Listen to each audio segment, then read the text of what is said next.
Testing 1, 2.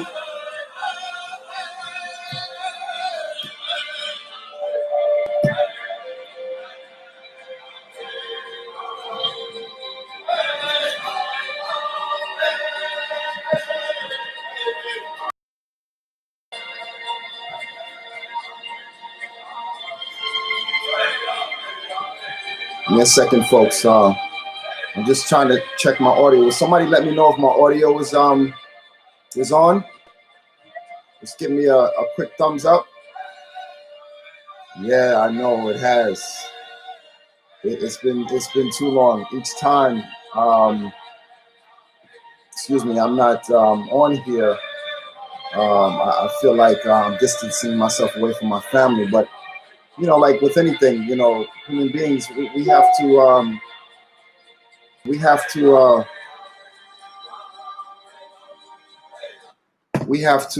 take time out for ourselves, you know, reflect and go back and meditate and think about, you know, things that'll help us in our daily lives, activities, whether it's, you know, for the good or for the bad, because we all go through good and bad just about every day.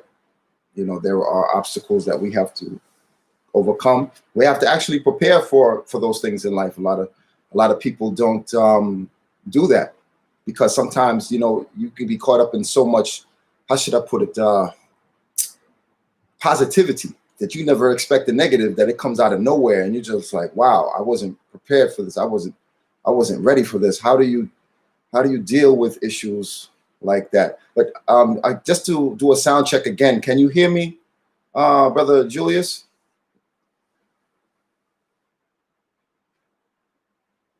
Just want to make sure that my audio is functioning.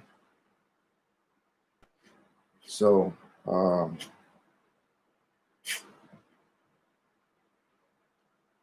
Halito, good to see you. Good to see you, sister. I'm glad that you're here. So much as I always, when I do my introductions, I have so much to say, so much on my mind, so much to reflect on, so much to my sister, love from the heart, always. With so much going on, you know, when I'm on social media, I don't make it a habit to stay on. Sometimes, you know, what do they call it? Trolling. I'm going through, you know, the comments and listening to what's being said. I try not to get caught up in a lot of the debates because, look, any warrior strategizes about when he's on the battlefield. And I try to choose my arguments or my debates wisely. As, you know, you can't argue with a fool. You can learn from a fool, but you can't argue with one, because it's almost a waste of time, if not entirely. And this is what I've learned in my 53 years. You know, you start reaching that age, that threshold. You know what? I gotta keep it moving.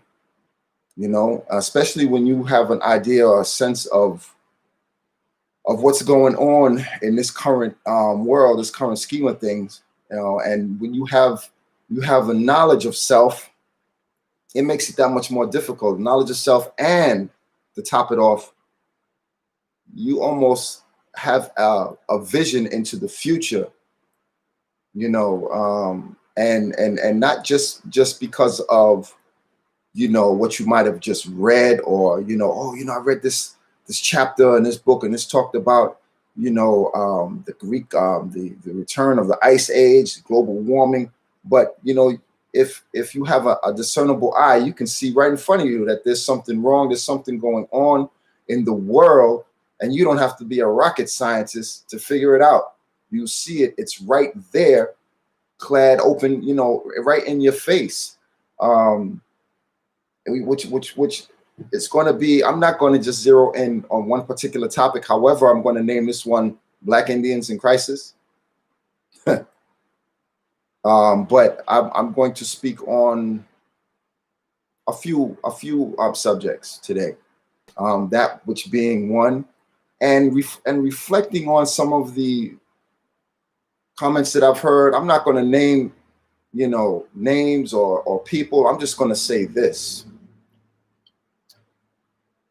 when a people who have been so marginalized, so misconstrued, so laid to waste, and then now those seeds that have been cast aside are growing back. And when I say so, I'm referring to our people who are now coming into the knowledge of their identity. So much so fast, it's like, you have a father who's try to, how should I put it? Look at this simple analogy or metaphor that I'm trying to create. You see a father who's a race car driver, and he has experience driving fast cars, and he has a son who's very young, and he wants to follow in his father's footsteps. Instead of taking his time, he rushes, jumps into a car that can go up to 250 miles an hour, but he can't handle the turns yet because he does not have the experience. Or she, excuse me, it could be a girl. We got girls driving cars these days. So what I mean by that in terms of racing. And he ends up getting into a really bad accident early on before he has mastered and being able to control the car at those fast speeds. I'm comparing this to some of our brothers and sisters who are today filled with so much knowledge and are rushing and moving so fast that before they get an opportunity to learn the curve, we are crashing into one another. And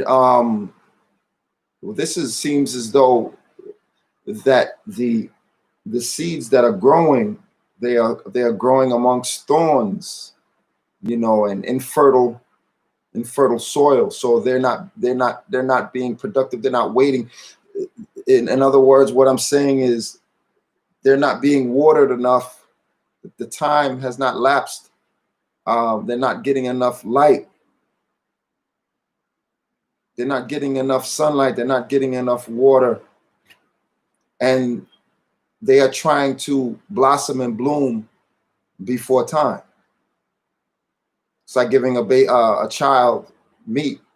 It's going to spit it out. So our people, so full of excitement, wonder, some of us who have been raised in the indigenous communities, some of us even there, we think we know it all. I say this, that if that was the case, if we think we know it all and we come from a people who were a beautiful people, but yet managed to lose the country and the land that they had stood on for thousands of years. If we come from greatness, greatness is not just defined by what you have, because anybody can have something and you could lose it tomorrow if you don't know how to keep it. It's funny. That's like what they're talking about with this democracy now. One of their great orators who said that, yeah, you have a democracy, but can you keep it? I think they were quoting Benjamin Franklin.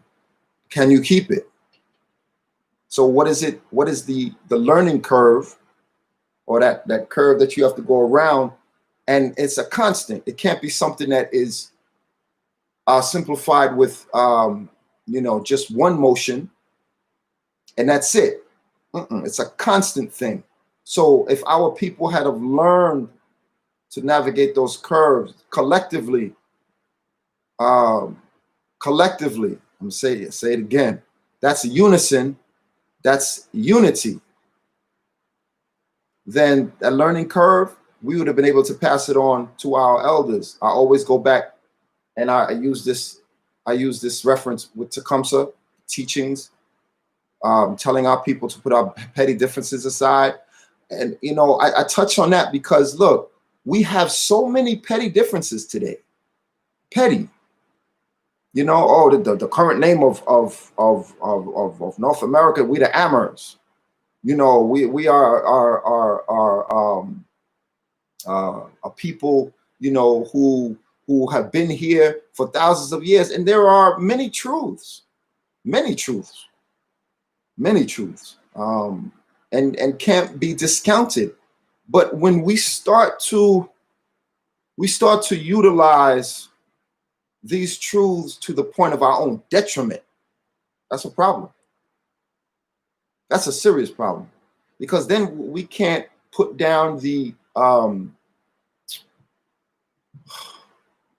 surface issues for what's underneath. The Europeans came here. Of course, they fought for this land to steal it from us. When they came here, they were from Europe. The French, the Germans, the Russians, the English, before they were Americans. When they came here, they fought. They did. They fought amongst themselves. And then the most wicked and divisive of them, which were the English, sprinkled in with some others, some of the Spanish and some of the French who managed to meld into the white American society. What I mean by that, when you look down in the southern parts of the United States, even in the Caribbean, you got our indigenous peoples who speak Spanish. Some of us speak English. Then you go down in parts of Louisiana, Creole, French. But the English Americans were the ones who prevailed because they were the most wicked and the most divisive. Nevertheless, they overcame their European counterparts, and they overcame us as well. So, a people in the aftermath of all of this, particularly our people, the black and the brown and the red. Come on, let's be real now. The yellow. All the indigenous peoples here now, if we weren't before, we are black, brown, red, and yellow. If we weren't before, that's what we are now. So there is a new reality to be recognized, that we have differences. It's always been the case. These are superficial differences nonetheless. But let me add that the cultural aspect of our differences, and this is why I spoke on this topic today, because it's really bearing at the surface, if you will, almost at the very surface, that it is causing us more division, more petty arguments, and not being able to see the greater and the bigger picture for what it is that we need to realize. And that is, we are all indigenous peoples. We have our different cultural practices. Just like Black Americans today, okay, some are Black Americans, some are African Americans. You have Black Indigenous, Brown Indigenous. It's a culture. It's a culture. You got West Indians who come from the Caribbean. Some Puerto Ricans speak Spanish. That's a different culture. You got West Indians who come from Jamaica. You got West Indians who come from Barbados, the Bahamas. They might speak patois a little bit different. I know, because I grew up around a lot of them in the Bronx, but they speak differently, and their culture is a little different. You always talk about the outer parts of the cultures, and that's the food, the way they talk to each other. And if I'm an outsider, I'm coming into your culture, I'm not really going to understand what you're talking about. So sometimes in the lowest and the deepest parts of our minds and hearts, that is something that we cannot identify with if you're not humble or if you're not filled with humility. OCO, Sister Yaz, I see you. I'm glad you had the opportunity to come on. So up to speed, you know, Black Indians in crisis, one of the topics that I'm going to touch on today. So like today with Black people and brown people, red people, a lot of us, because we've lost so much that we, like an adhesive, we want to stick to that which we know. And we're scared of an outside force coming in to take what you have. You know, and the sad part about that is that our people don't really have much today. We've lost so much with our identities, with the ability for us to direct our own energies, emotions, and things that we need to do to drive ourselves into a better reality. So being that we are emotionally sick, you know, and throughout our divided cultures and ways and norms and byways and etc., we end up withdrawing, and I don't want to have nothing to do with those, you know, Western or Minoani or them Black Americans over there, you know. And this thing spirals out of control. I was listening to somebody the other day, they talking about this reparations thing. And I heard somebody say, oh yeah, well, it's just for Black Americans. Yeah, and that's going to be very difficult to deal with. I don't want to digress too much, but you know, this is how we've been played by folks. That what they did was, through the transatlantic slave trade, was to make sure that we would not be able to pinpoint which cultural identity was our own. See, this is of his making, not ours. So we have to understand that and look at it for what it truly is. Who is the author and who is truly responsible for our demise as a people? And is there a better wisdom that we should learn or understand for all of our suffering? There is, but I'll get to that later. So today, the white people in Congress are sitting back, some of them angry as hell. They don't want to give up a penny for our people, a nickel. They don't want to give us nothing. But they know that that is something that is becoming more and more of a reality because of the voting that has taken place. This is another reason why they stormed the Capitol, because the darker peoples, as the scripture says in the book of Exodus, Pharaoh's advisors came to him and said, and I quote, he said, the numbers of the slaves are increasing and they are waking up. We had better deal with them and deal with them wisely, for what we have done to them, they might end up doing to us. All right. So now we are faced with serious issues.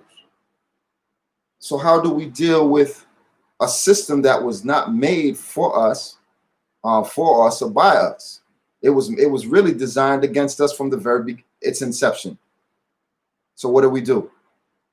What do we do, and how do we overcome the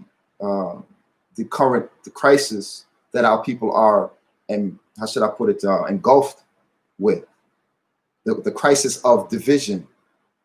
And you know, this is really not just for Black Indians, but I touched on that because, again, and I have to emphasize this, is that the cultures of Black Indigenous peoples now is growing around the country. We are recognizing that we were here before the transatlantic slave trade.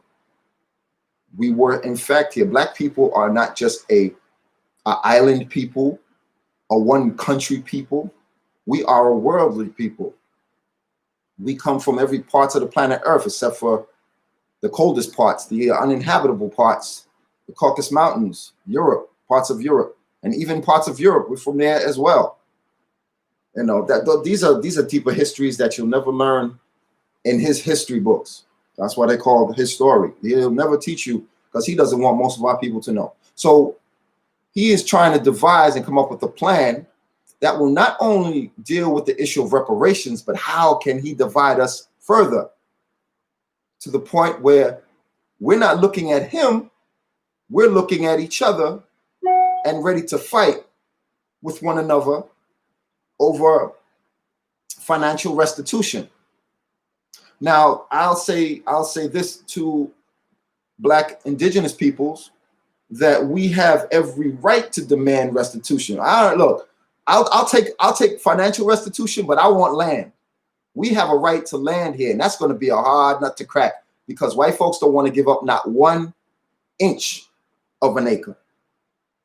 Black Americans are looking for more restitution. Some are looking for land. I'd say that we all should demand that we are reimbursed, because the slave trade not just involved our so-called African brothers. Before the white man went to North Africa, he ended up in the Caribbean, hence Christopher Columbus.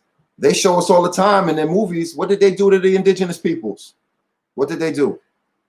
They enslaved them. And when he was in the Caribbean, because he never set foot on the mainland. So when he was in the Caribbean, they found the indigenous peoples because of stories about gold mines and what they managed to find in different parts of the islands. They found metals, precious metals. So they asked the indigenous peoples, and then they forced them into slavery. See, the only difference between our brothers in the Caribbean, our indigenous families in the Caribbean and here in North and South America, was that we were home already. To our African brothers, well, not really African, but that's another story for another day. Our African brothers, African American brothers, with respect to them, whom I love, I know because I have family. They lost, and I have to say this. There are millions of our brothers who were in fact kidnapped from the continent and brought over here against their will. The storyline is that we were bucking and running around throwing spears in the bush. Who's to say that's a bad thing? You know, we have been so indoctrinated and programmed to fault that we believe that when we were living, or our brothers and sisters were living, throwing spears, and said, wait a minute, have you ever seen pictures of the Zuni, the Arikara, down in the Southwest? I know I have the pictures. Some of them brothers sisters had little tutus on, sisters walking around, bare-breasted, as dark as can be, and they had spears and bows and arrows. So psychologically, our people some of us want to separate from the continent of Africa as though it's a negative, that something that should be embraced. Because look, the same dog that bit them is the same dog that bit us. You know, so we should be in somewhat of agreement that we are different culturally, but we have suffered almost the same destruction, almost, with the difference of our people here, again, knowing their language. Some of our people, because the languages of the indigenous peoples is being lost at an incredible rate today. But we still have the ability to move around North America with the internet and everything today. I know because, well, I found my family in the early 90s. I was adopted. Some of you know my story. I was able to do footwork, and I found my people. You know, this white man wanted to keep me from my history, but they don't know when they kidnapped me from my mother. They put me in a household I had a brother who was 10 years older than me. He was a conscious Muslim brother. And he was my spiritual father. So, you know, like I said, I don't want to digress too much, but my point is that we have lost so much, and we are trying to make up for that because knowledge is coming in, like we say in our lessons, like 186,000 miles, 186 million miles per second at the speed of light. That's how quick and fast the knowledge is coming in today. So therefore, our people are like a helium balloon that is being pressurized at an alarming rate. And we know that once a balloon reaches its max capacity from the oxygen that it's filling, what happens? It explodes. That's almost like a brain aneurysm. This is metaphors, so bear with me.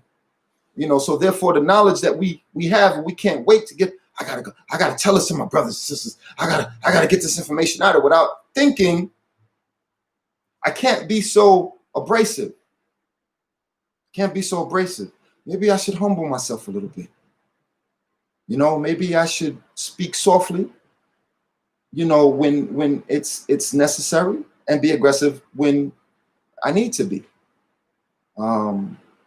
You know, so in our belief, like Malcolm X said, that when we start talking about religion, we start arguing amongst ourselves. We should leave religion out of it. So how can we get across that road, that at the crossroads? How can we get to the other side without fighting, arguing, and killing each other, and do what is necessary for us to be successful?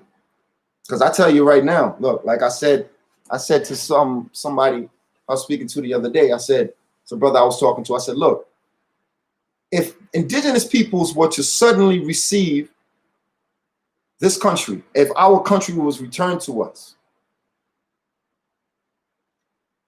how would we handle that? We have tribal governments around the country. Some of them still have beefs from 200 years ago. From 200 years ago, they're still fighting. Oh, I don't talk to them. You know, they, what's the name? This my great grandfather. You know, so many years ago, and you still in that spirit of non-reconciliation. So if we were suddenly given this land, how would we affect governance amongst ourselves? And because we have so many tribal names, this is another reason why we lost this country. I have to tell it like it is. Not saying it was right what they did. I'm not justifying. I'm just saying if we had aligned ourselves, like Tecumseh tried to communicate to our people when he saw what was going on when the Europeans were landing in the Northeast, in the interior of the country, and the Southeast, and even unto the West.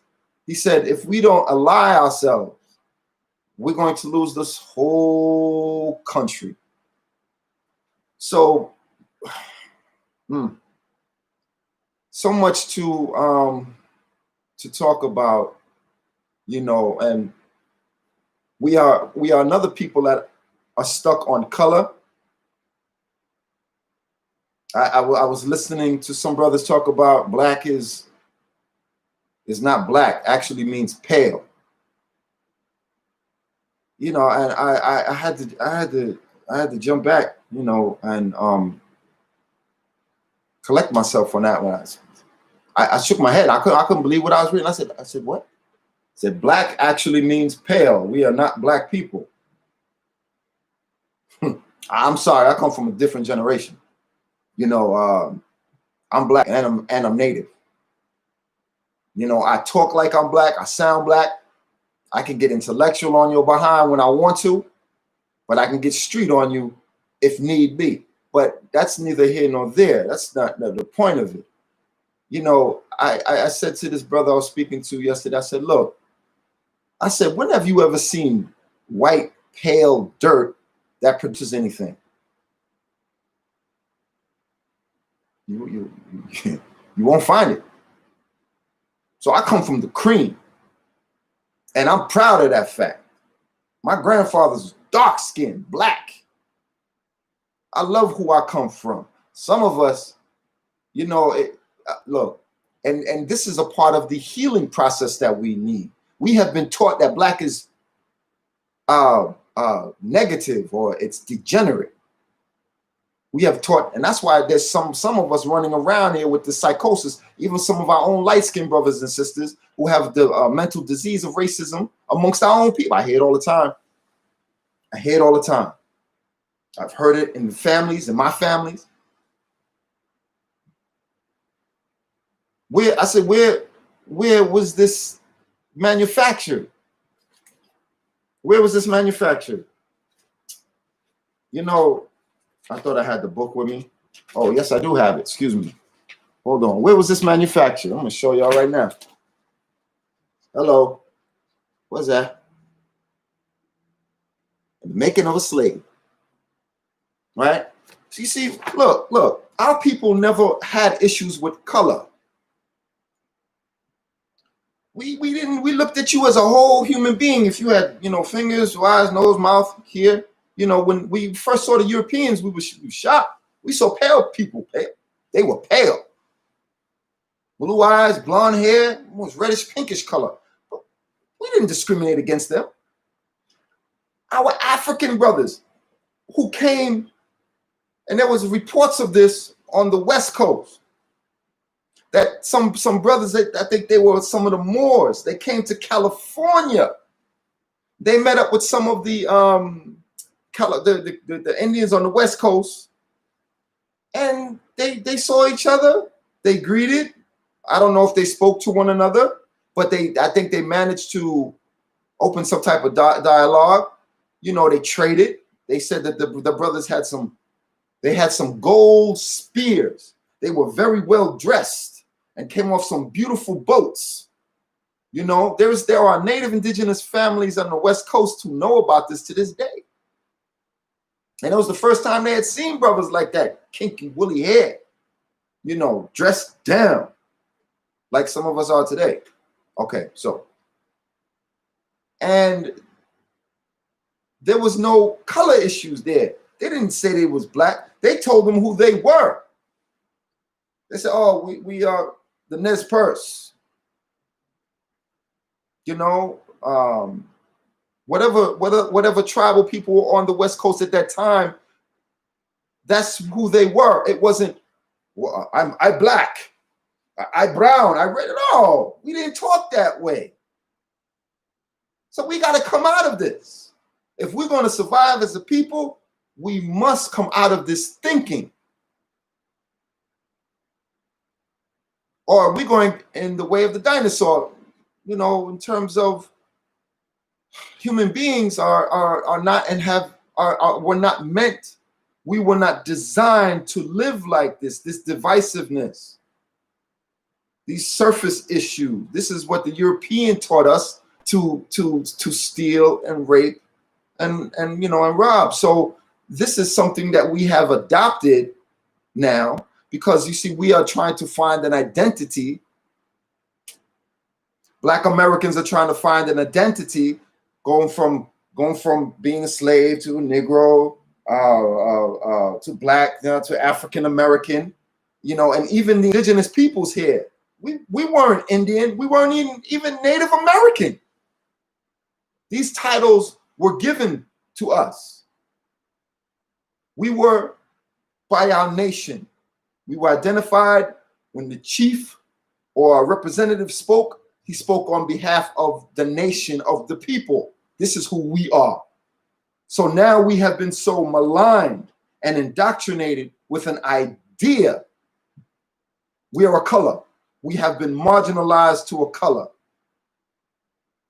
Now, today, there's nothing wrong with being black. There's nothing wrong with being brown. There's nothing wrong with being red or yellow. There's nothing wrong with it. This is the spectrum of our people. Now, as far as white people are concerned, there's nothing wrong with their color either. It's their actions and their deeds. That's the problem that we have with them and have been for the past 300 to 500 years. So how do we deal with their racism? First, we must root out what we have that they have taught us within ourselves first. How is that going to happen? It's not going to be easy, I'll tell you this. You know, it's like a woman who's been wounded, even a man in a relationship, in terms of a woman being beaten by her husband, and you know they break up finally, and you know 6 months later here he come back. You know, she misses him, he misses her. She takes him back. He starts beating on her again. Never did understand that, but that's the situation with our people. So, you know, what do I mean by that? Well, any good woman would see that if a man is beating on her, she know to get the hell away from him before she kill him, or vice versa. Ultimately, something very destructive is going to come out of that. So ultimately, a separation must occur. So he's asking me, am I separatist? You damn right. Look. We can't go another 300 years, my people, in the face of racism. Shit, I don't think we can go another year or two with the way things are currently going right now in this country. We are on the threshold. The problem is our people have to learn to love themselves first before we can love anyone else. But because of 300 to 500 years of colonial indoctrination, we have been so maligned against one another. We need healing. So a woman who's been beat, she's been raped and destroyed, she don't want to have to, if she finally comes out of that relationship, she don't want to really have nothing to do with anyone until she what? Come on, sisters, y'all know what I'm talking about. She needs time to heal. So do our people. But in order for us to do that, we need time to ourselves. They say, well, Chief, what are you saying? That's not realistic. Look, the way this country is heading, and this is something that is a part of the scriptures, the prophecies that are being fulfilled, what we're seeing unfolding in front of our eyes, something that I've known about for a very long. I've spoken to my older brothers who are older than me, even my teacher, my enlightener. I spoke to both of them over 20 years ago, told them that this country was headed towards disaster, and that we would possibly see the end of her power in our lifetime. Right? They argue, said, no, that's impossible. You never. Now brothers calling me, yo, you was right. I said, I read the books.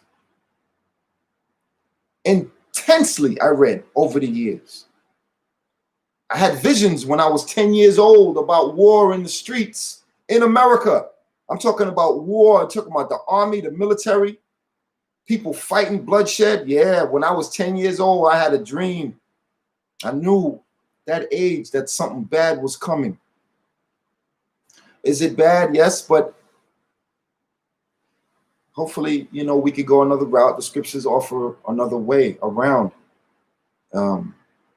a horror of a situation that is unfolding.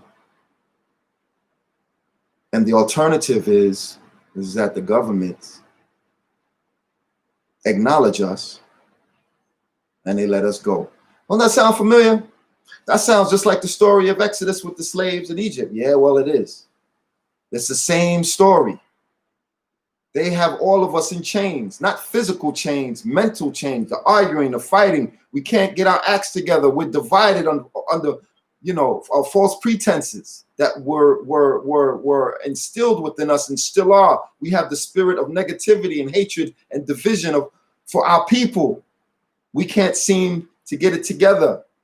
And then, hold on, there are times that our people we have put things into perspective, they have made strides, and here come white folks.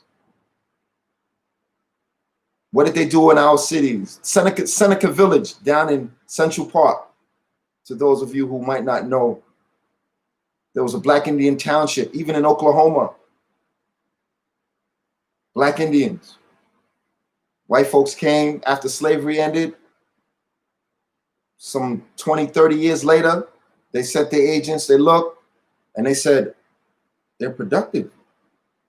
They're doing better than some of their white neighbors. What are we going to do about this? Are we going to sit and let these people, you know, like the races? You know, they said classification to each race. So the race it's about growth. It's about gains. White folks said, well, we stole this country for us, not for them. Are we going to let them race past, you know, to the finish line that we're trying to get to, which is actually, no, they want to keep this hellish nightmare of a system going for us, because this system is nowhere near heavenly for our people. It never has and never will be. It was never designed to make us feel as though, you know, this is a paradise, this is a utopia, this is a heaven. Its system was not designed that way. That's why as a clause in the Constitution that they still consider our people, well, they talk about Black people as 3/5 of a human being. Indigenous peoples, they don't even include us as being human, period. That's why they said, kill the Indian, save the man.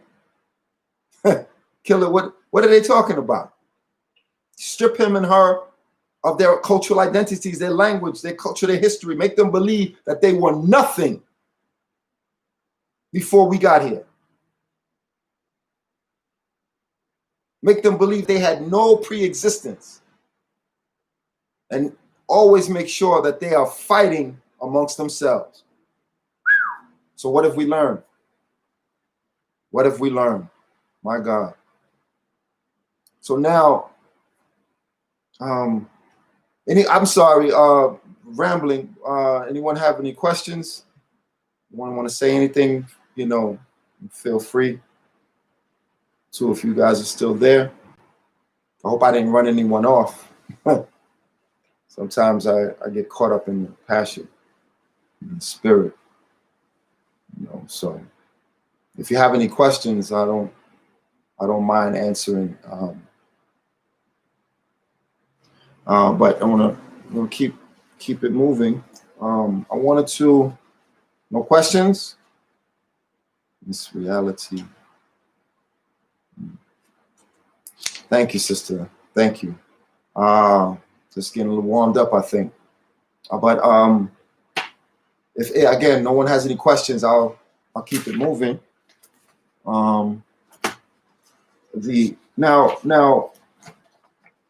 one of the other particulars in our history is that, you know, it's constantly being, you know, said that only Black Africans who were kidnapped were put into chains and slavery. Well, those myths are being broken up today.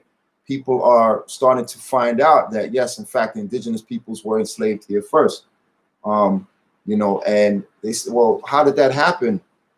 Well, I mean, look, the darker indigenous people. You gotta remember, the United States, North America, from east to west, you know, is no small, you know, piece of land. It's, you know, in terms of acreage, I don't know the exact number, but I will say this: a lot of the indigenous tribes that lived here, and they were over 500 nations, and we were scattered throughout, from the north to the south and to Central America. Excuse me. And what people don't know is that our people, the indigenous that you see today, we are a mixed, consolidated group of indigenous today. I know it's definitely mixed in my family, but the darker peoples, period, those of us who are blessed with melanin, we have more in common than most of us realize. What I mean by that is our character, our spiritual character is much higher threshold than that of the Europeans. Now, we have done things in our history that we can't be proud of or smile about. But when it came to creating wars of mischief, for theft, deceit, that wasn't our, MO. We didn't operate that way. If we got into a conflict with our neighbors, it was over something serious. This happens in any nation. People fight and argue and fight for either jealousy maybe, or somebody might have taken something, whether it was someone's woman or etc., man, etc., or the tribes and their numbers started to grow where they started to cross boundaries and got too close. You see, that's another thing about cultures that people don't recognize. I remember when I used to do, I think it was science and agriculture, we always talked about the cultures and growing in plant life. And they would show that if you mix the two cultures of plants together, the strongest one is going to overcome the other one. And 9 times out of 10, it's going to kill it. That is a scientific fact. So the stronger culture will take over the other culture. And this is the fear in the human being. Okay, so are you guys with me on that? So we would end up having wars, but we never had world war. We never had major conflict where tens of thousands or hundreds of thousands of people were killed, unless we were being threatened. And that goes back to Hannibal's time. The Romans and the Greeks were threatening the Ethiopic peoples. That's another story. I don't want to get into that. But we had to fight to survive at times. But our spiritual threshold was higher in terms of negotiating for peace more so than war. We weren't a warlike people. It wasn't a constant, and we weren't always looking at. I say that because America, if you look at America's inception, her beginning from the start, if you look at how she started by stealing this country. She's been in multiple wars since they stole it. The Europeans fought over possession of this land. Regressing a little bit, but bear with me. They had the Prussian, was not the Prussian War, excuse me, the Revolutionary War. Then they had the Indigenous wars, fighting to take the land. Then the Europeans, they fought amongst themselves. Then you had the War of 1812. Then you had the Civil War. Then you had the War of 1890, the Spanish-American War. Then they had the war against, what was it? The Philippines. I found this out recent that America fought against the Filipinos at the turn of the century. This was a hidden war. And we had another war, of course, was World War I. Then after World War I, then they had World War II. Then came the Cambodian War. Then came the Korean War, South and North Korea. Then came the war in Vietnam. Then came the war in Beirut. I mean, these people, that's all they do. And all of these wars was for what? For territories, to gain land so they could become a superpower. And at the same time, treated its citizens. And this is what they do. They get amongst the governments. Once they conquer its people, they say, here, look, we're going to give you a White House. white picket fence, and maybe we'll give you one of our white women. No, I don't know. Maybe at that time they didn't want to do that. But if you get what I'm trying to say, is that this is how they manage to prop up governments to, how should I put it, brutalize and keep their own people in a socialist, communist, semi-American state. They've extended their war making to politics, political puppet control, and this is how they have been able to extend their powers around the countries that they have conquered and keep them in check for so long. And this is why countries like China, Russia, and others are preparing for war, even as we speak, and have been for quite some time. Because you think that they don't know what America has been doing, and they don't know what her ambitions, what she's done, what she continues to do, and what she's planning. And so now we are in trouble. As Minister Farrakhan said this in 1985, he said, you can't deal with a war on the outside and a war on the inside at the same time. So I'm looking and I'm watching the news and I'm watching the Chinese armies. This is also spoken about with the reference to the dragon and the armies, with the 10 horns being the nations that were the anger of the nations were kindled against the dragon. You know, there were so many metaphors in there. You know, for me, when I used to study when I was in my teens, I said, oh my God, I'll never forget reading the book of Revelations. I said, good Lord, if any of this stuff is true, man, we in trouble. Now I'm looking at it with my third eye open now, because this is exactly what we're facing.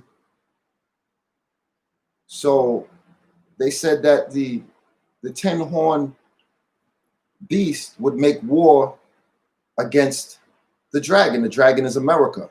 The dragon represents deception. Who has she deceived? They said Satan has gone to and fro deceiving the world. Christianity. I'm not trying to disrespect nobody here, whoever might be Christian. But they've gone into everyone's country with their deception about our brother Jesus. I'll give you an example of one of the lies they told. They said that Jesus died for our sins on the cross. So I said, then why is there judgment? If he wiped all of our sins away, why is there a judgment? That makes no sense. I asked a Christian brother that the other day. He looked at me like, that was the look on his face. He had nothing to say, because that doesn't make any sense whatsoever. So he said that he went to and fro all over the earth, spewing lies and deceiving nations. Now some of those nations are waking up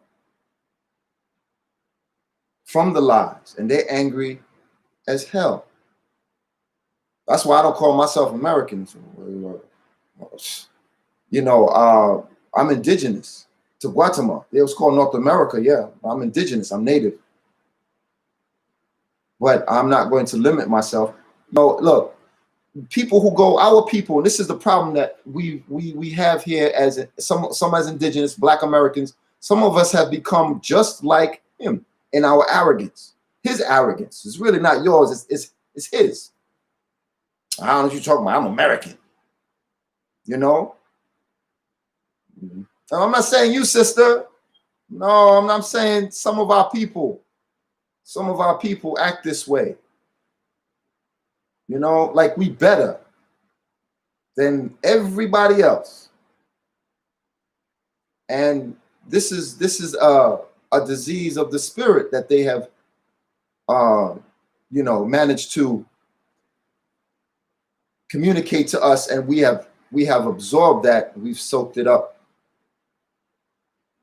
Even some of our indigenous families on the reservations, and I'm Native American.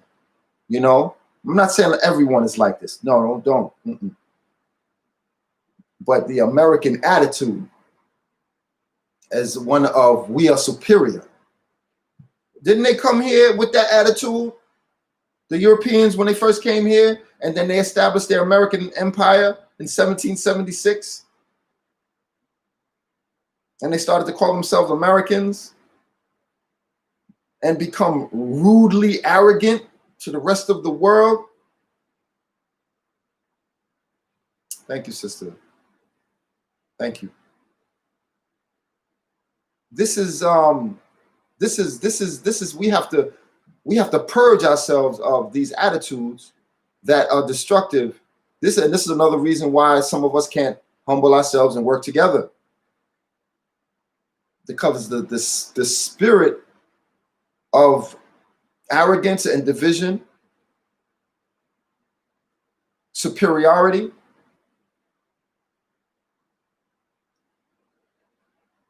these things are, as we say, the iblis, satanic. It comes from the lower nature of our essence. And however a man think, however a woman think, so shall he or she be.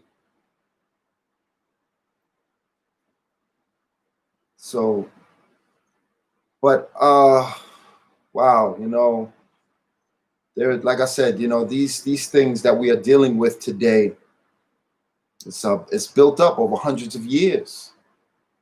And America is the beast that is spoken of. When we say beast, people, it's so sad, because there were some people who are actually looking for something to come out of the sky, like a giant dinosaur or pterodactyl or something, or dragons. No, it's talking about people's attitudes, how we think, how we live, and even how we eat. That's another topic. All of these things, when the Europeans came, they started feeding us all of the wrong foods, physically and mentally. First, they said you got to eat breakfast, lunch, and dinner. And then they sent us to their schools. So we were killed twice. And we have been eating his food practically since they've been here. And we're dying as a result. So COVID is here now. You got Wendy's, Burger King, McDonald's, Arby's. Fast food restaurants come a dime a dozen. Our people dying left and right. Why? We are unhealthy.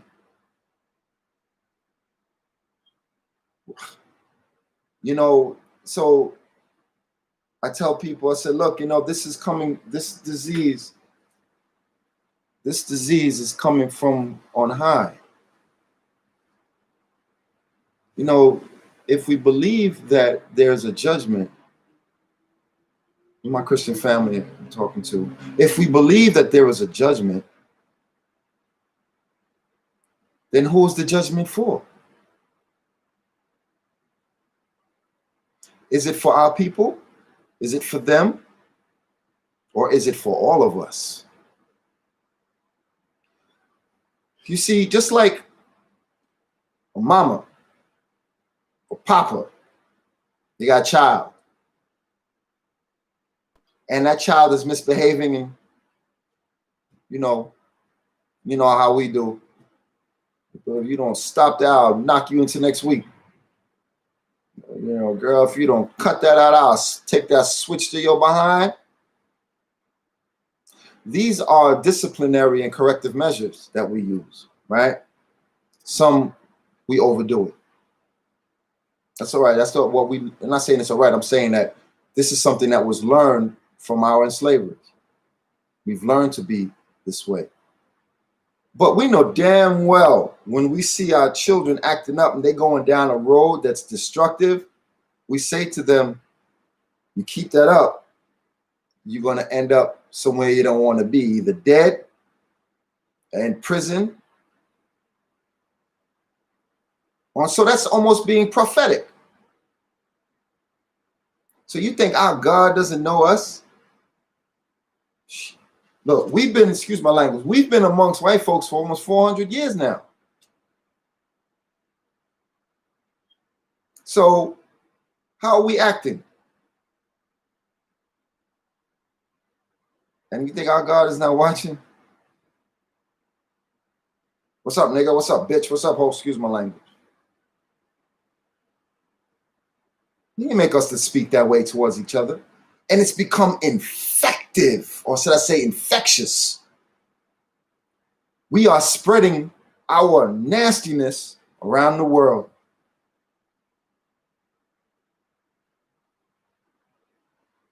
Other countries are following us. Hip hop, I grew up a time of hip hop when hip hop was teaching you something. Hip hop has devolved, and those who are in control of it, that's exactly where they wanted it to go. So we have become demoralized, and we flaunting it for the whole world to see. And we're infecting nations with our, degenerative behaviors. I mean, look, I understand we get upset, when we're being scolded or whatever. But you know damn well when mama came to scold you, you either listened to what she told you or you did what you wanted and you ended up where she said you was going to end up anyway. Because you didn't take heed. She might have been a little abrasive, but she knew what was best for you that would hopefully turn your life around rather than you go down that dark path. So here it is, we are today. The same, whether it be Black American, African American, Native American, it's the same. So we're feeding off of each other's disgust and doing things that are, in the eyes of God,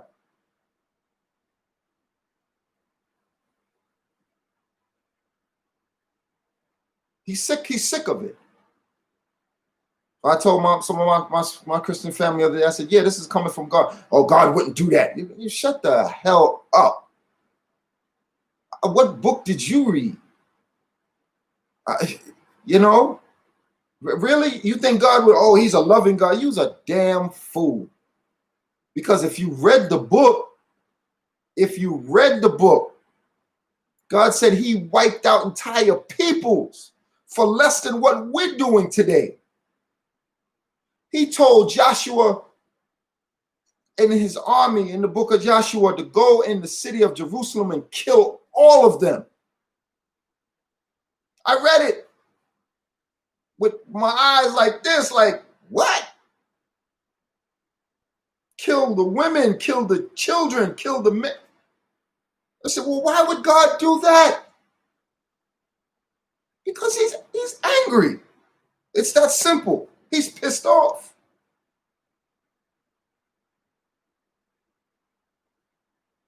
He, in fact, has the feelings of a man. And he has every right to discipline us if he made us, and that he did. So if we are a child that is in error,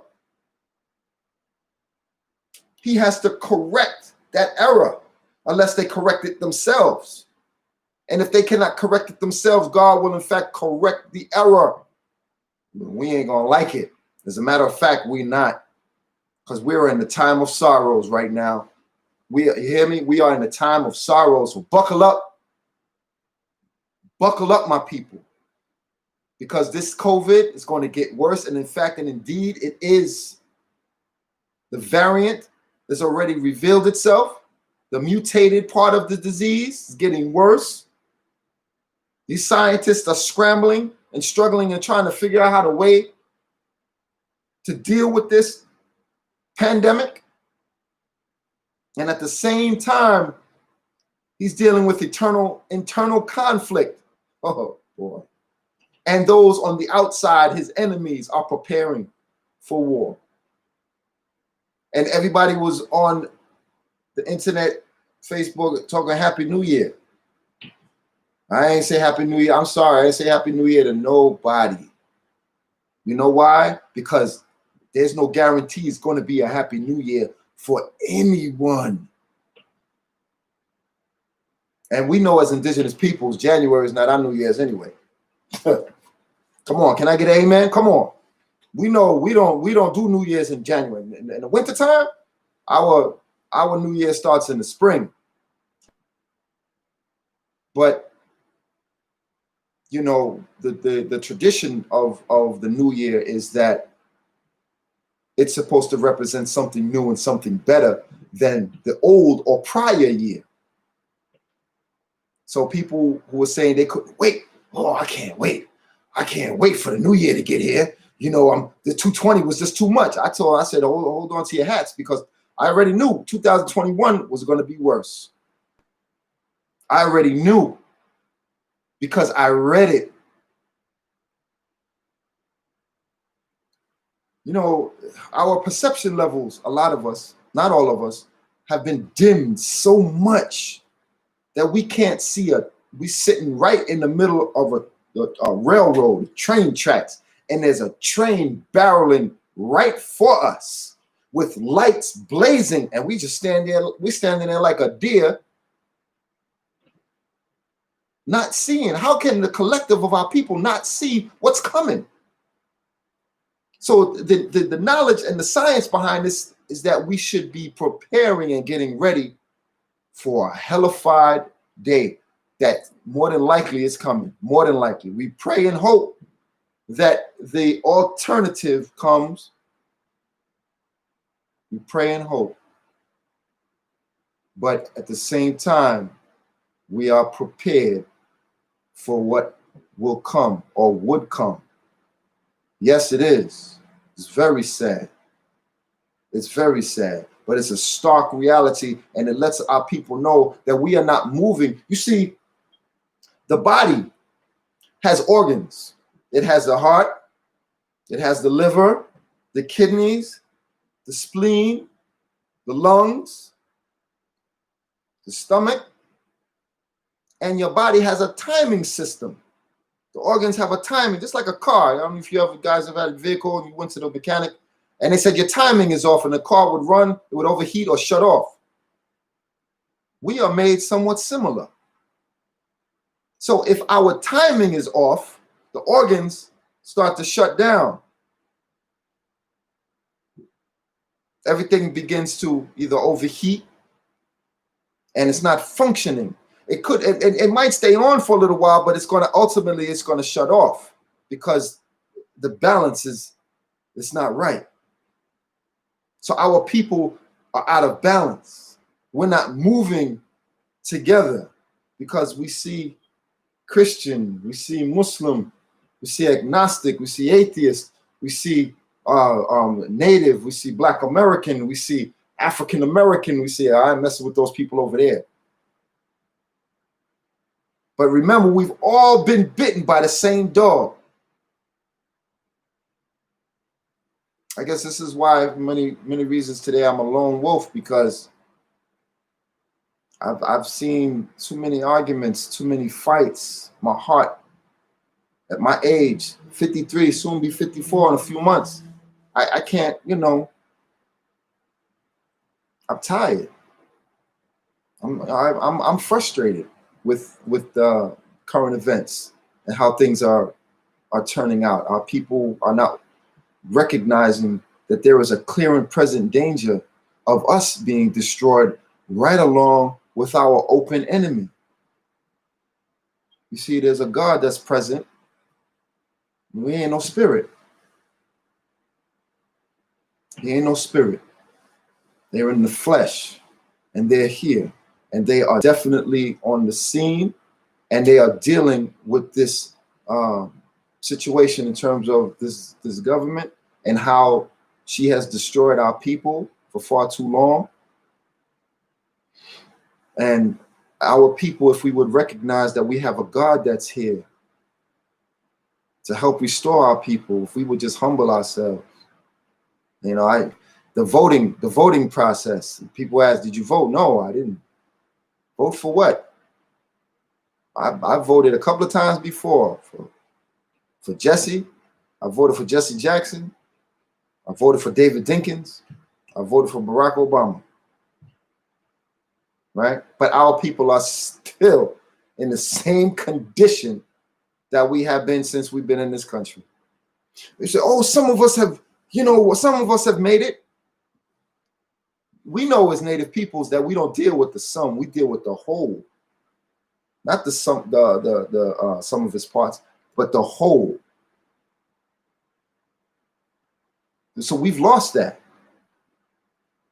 So we have 5%, less than 5% of our people who are rich, and less than 1% who are wealthy. How does that affect the 95 the 95% of our people who are suffering? See, this is a European concept. Did you guys know? Listen to this. In Liberia, no, excuse me, not Liberia. I'm sorry, Libya. Muammar Gaddafi. Did you guys know that there was no homeless people in that country before the Clintons destroyed that country? No homeless people. If you got married, they gave you, I think they gave you don't quote me on this, but I know that they gave people grant money that you didn't have to pay back if you got married, and they would help you get your house. And you got, I think you got either 3 to 5% of the oil revenues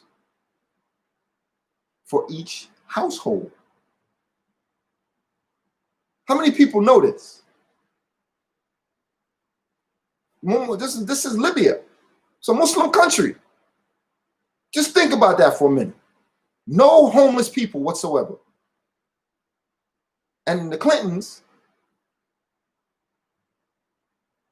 they set it up that one of their diplomats over there, they reduced his security detail,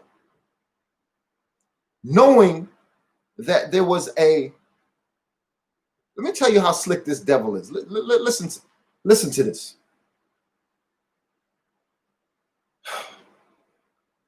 Just like when Europeans came over here, they went from tribe to tribe, selling guns, giving guns. And they said, you know, that tribe over there, they got guns from the French. They planning on coming over here to fight you for what you got. So the white man goes into Libya. Do you know that they played the same Willie Lynch game over there that they did over here? They went to the light, almost white-looking Libyans, and some of them were upset with Muammar Gaddafi because he was helping with a water pipeline in Africa to help those brothers and sisters over there, help build cities and towns for them, because where there's water, there's life.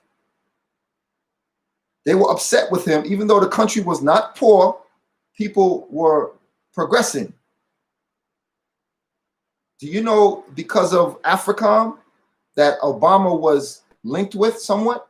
I don't know to what extent and how much he knew. I can't say that he knew to that extent, but the Clintons, because I think, I forget what her position was. She was Secretary of State when she was under Obama. So they set it up, they pulled the security detail, and they had hired mercenaries to go in there and kill that diplomat. Why do you think so many white folks don't like Hillary?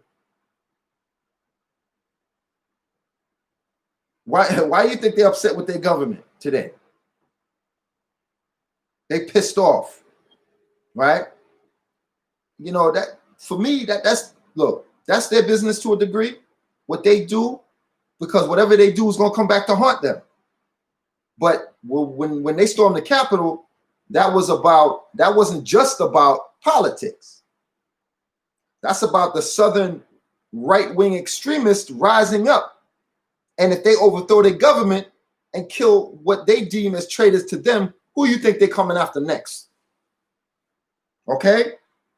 So in Benghazi, they had a faction that they were giving guns to over in Libya. They paid them and gave them money. And what did they do? They went and killed the diplomat. You think some of their families back over here didn't hear about that shit? Excuse my language. And it caused an uproar.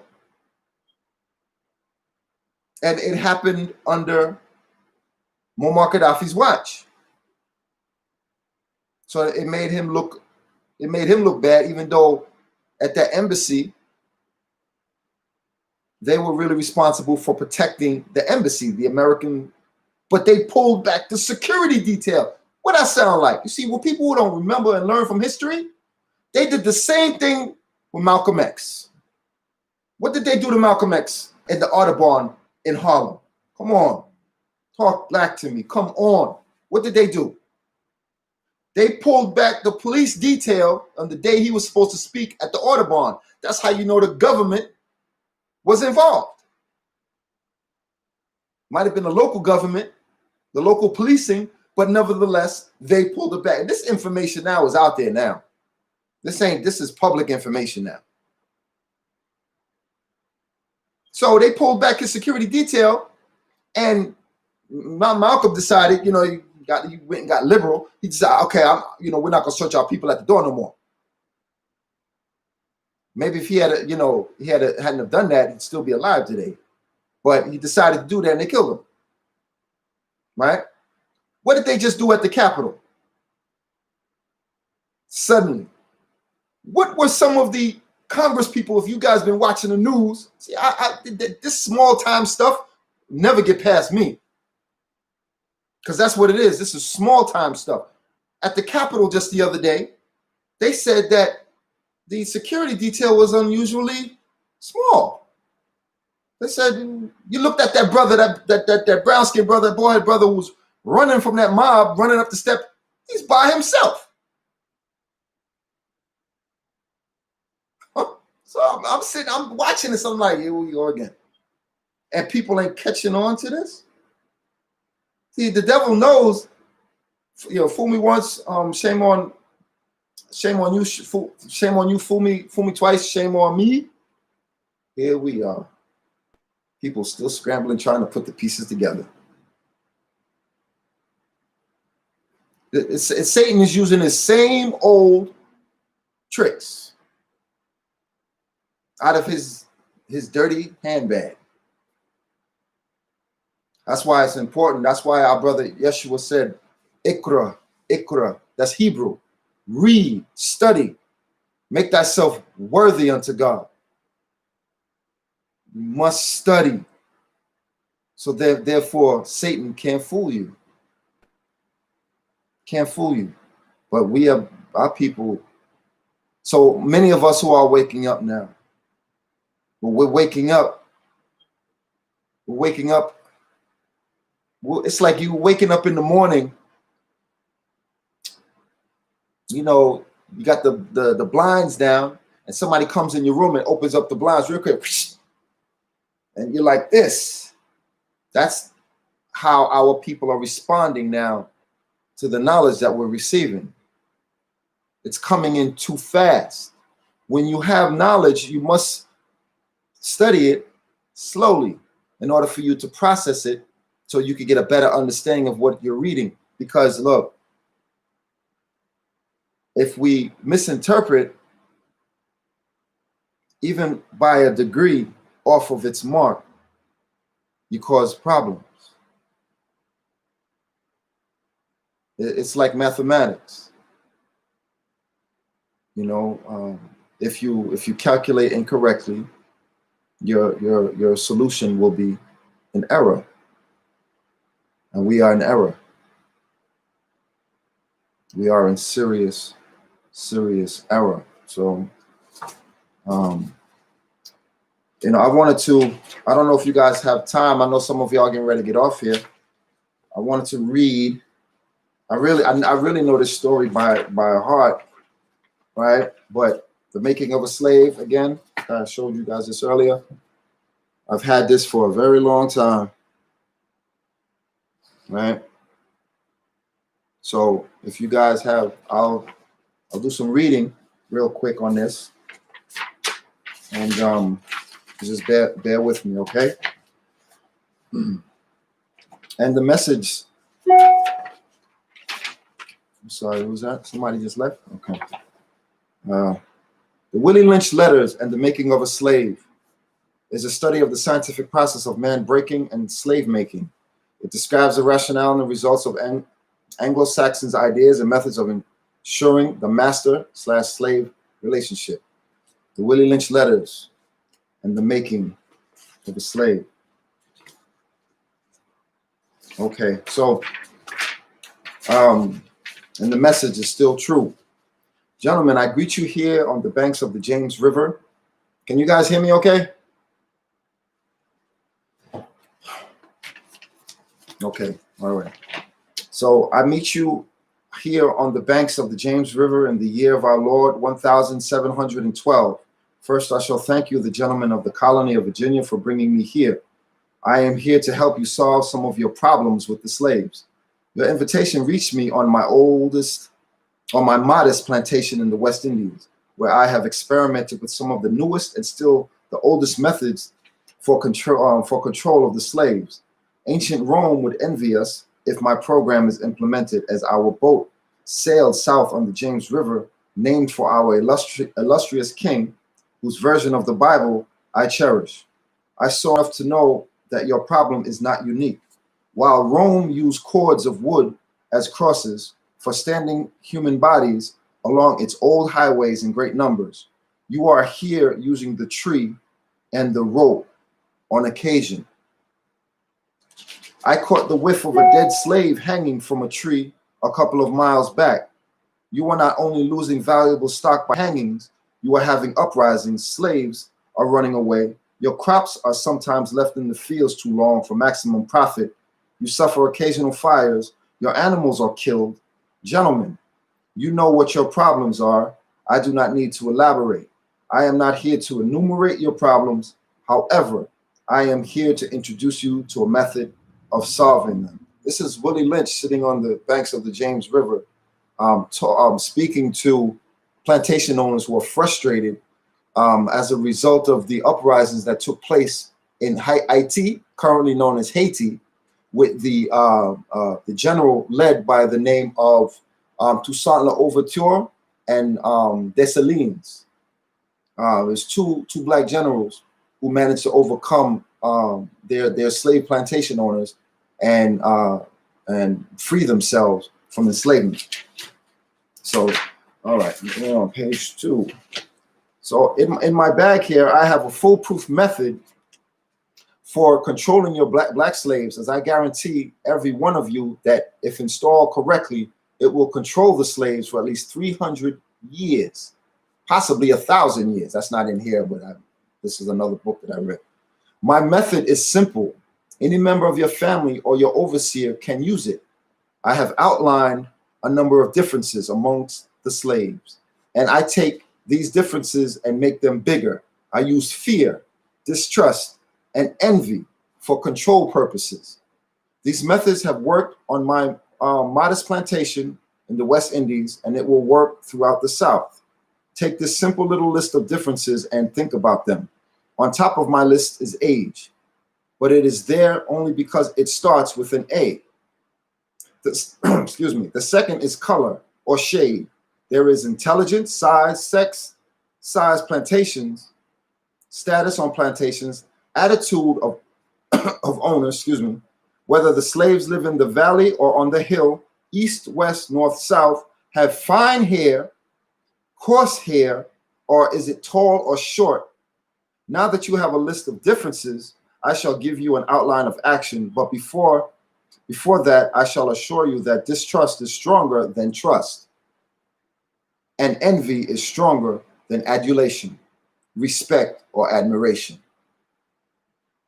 The black slave, after receiving this indoctrination, shall carry on and will become self-refueling and self-generating for hundreds of years, maybe thousands.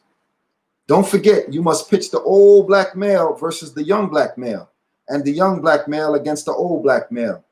You must use the dark-skinned slaves versus the light-skinned slaves, and the light-skinned slaves versus the dark-skinned slaves. You must use the female versus the male, and the male versus the female. You must also have your white servants and overseers distrust all blacks, but it is necessary that your slaves trust and depend on only us. They must love, respect, and trust only us. Gentlemen, these kits are your keys to control. Use them. Have your wives and children use them. Never miss an opportunity. If used intensively for 1 year, the slaves themselves will remain perpetually distrustful. Thank you, gentlemen. Editor's note, the speech was delivered by a white slave owner, Willie Lynch, on the banks of the James River, 1712. Okay, so as we move forward,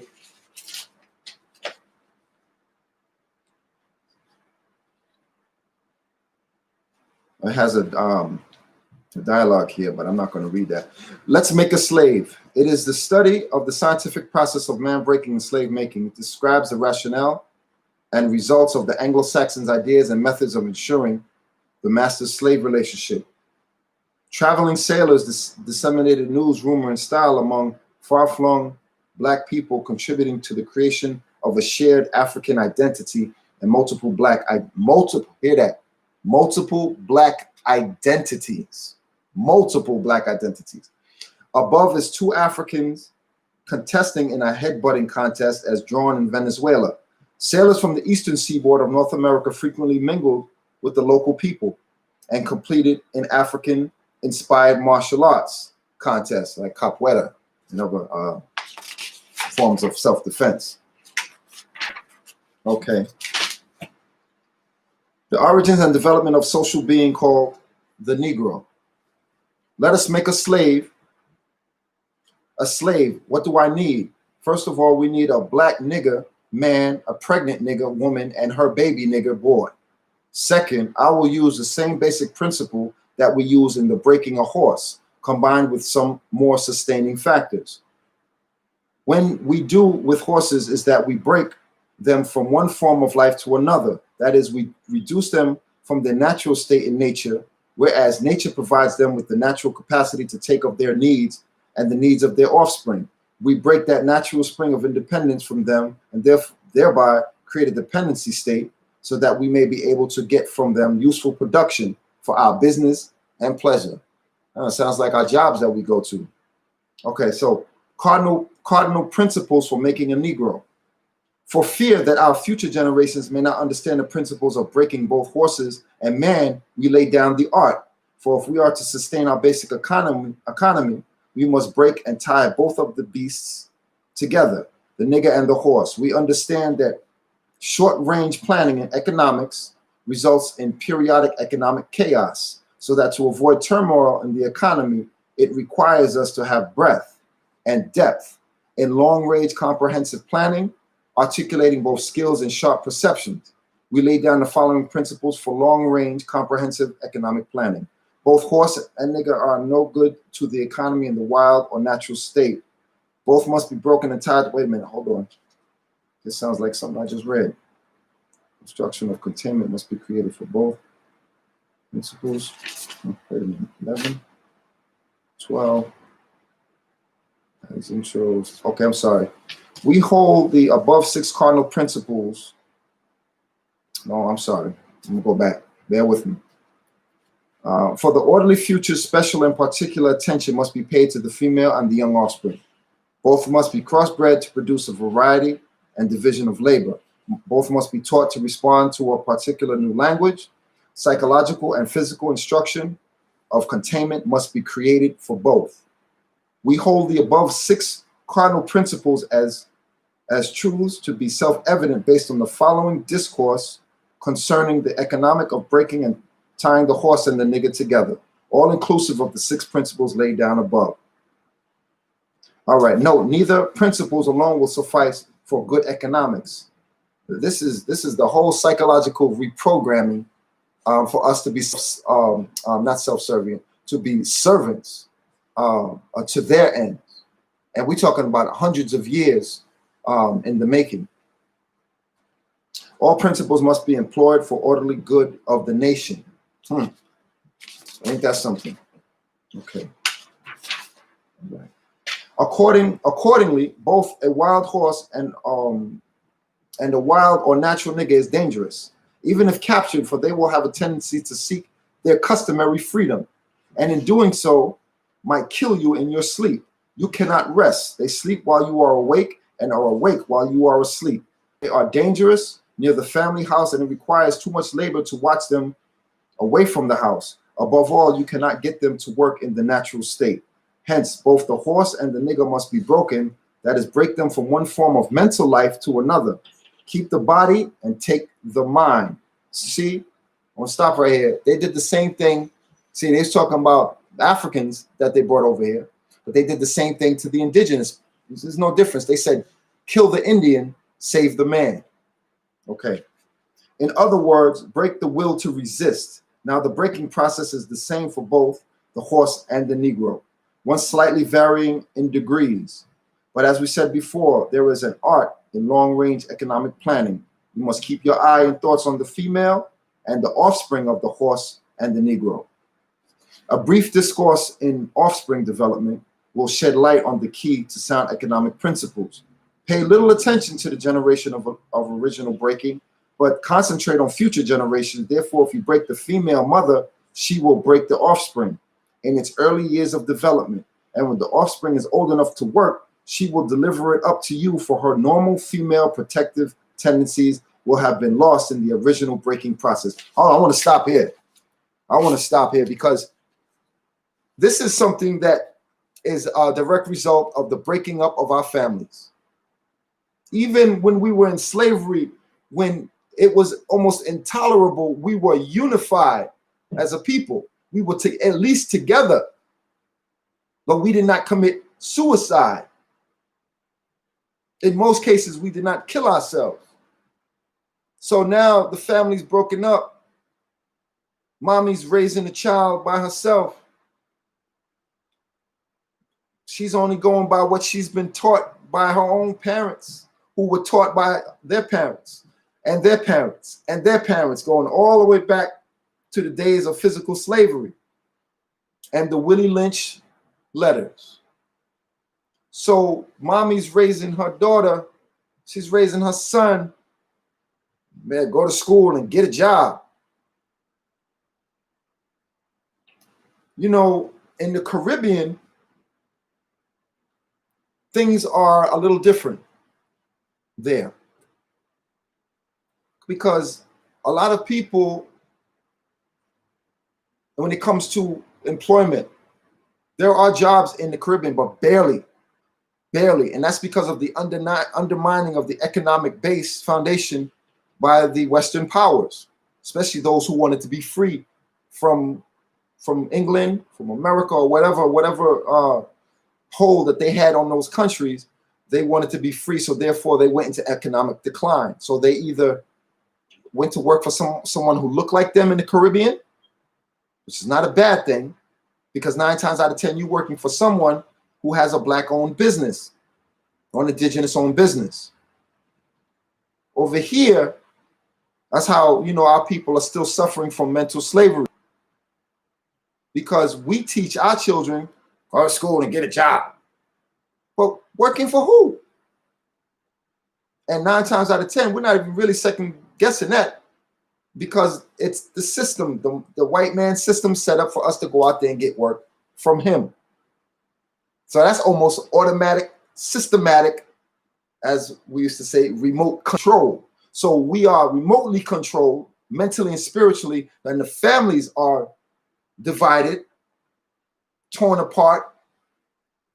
Sisters mostly bitter with their children if they're raising the children by themselves. And that bitterness shows. And if she's not conscious, she's leading her children into the slave market to make them rich and to take away from our own people. She doesn't know it. It's not her fault. It's just what it is today. So only ourselves can free our mind.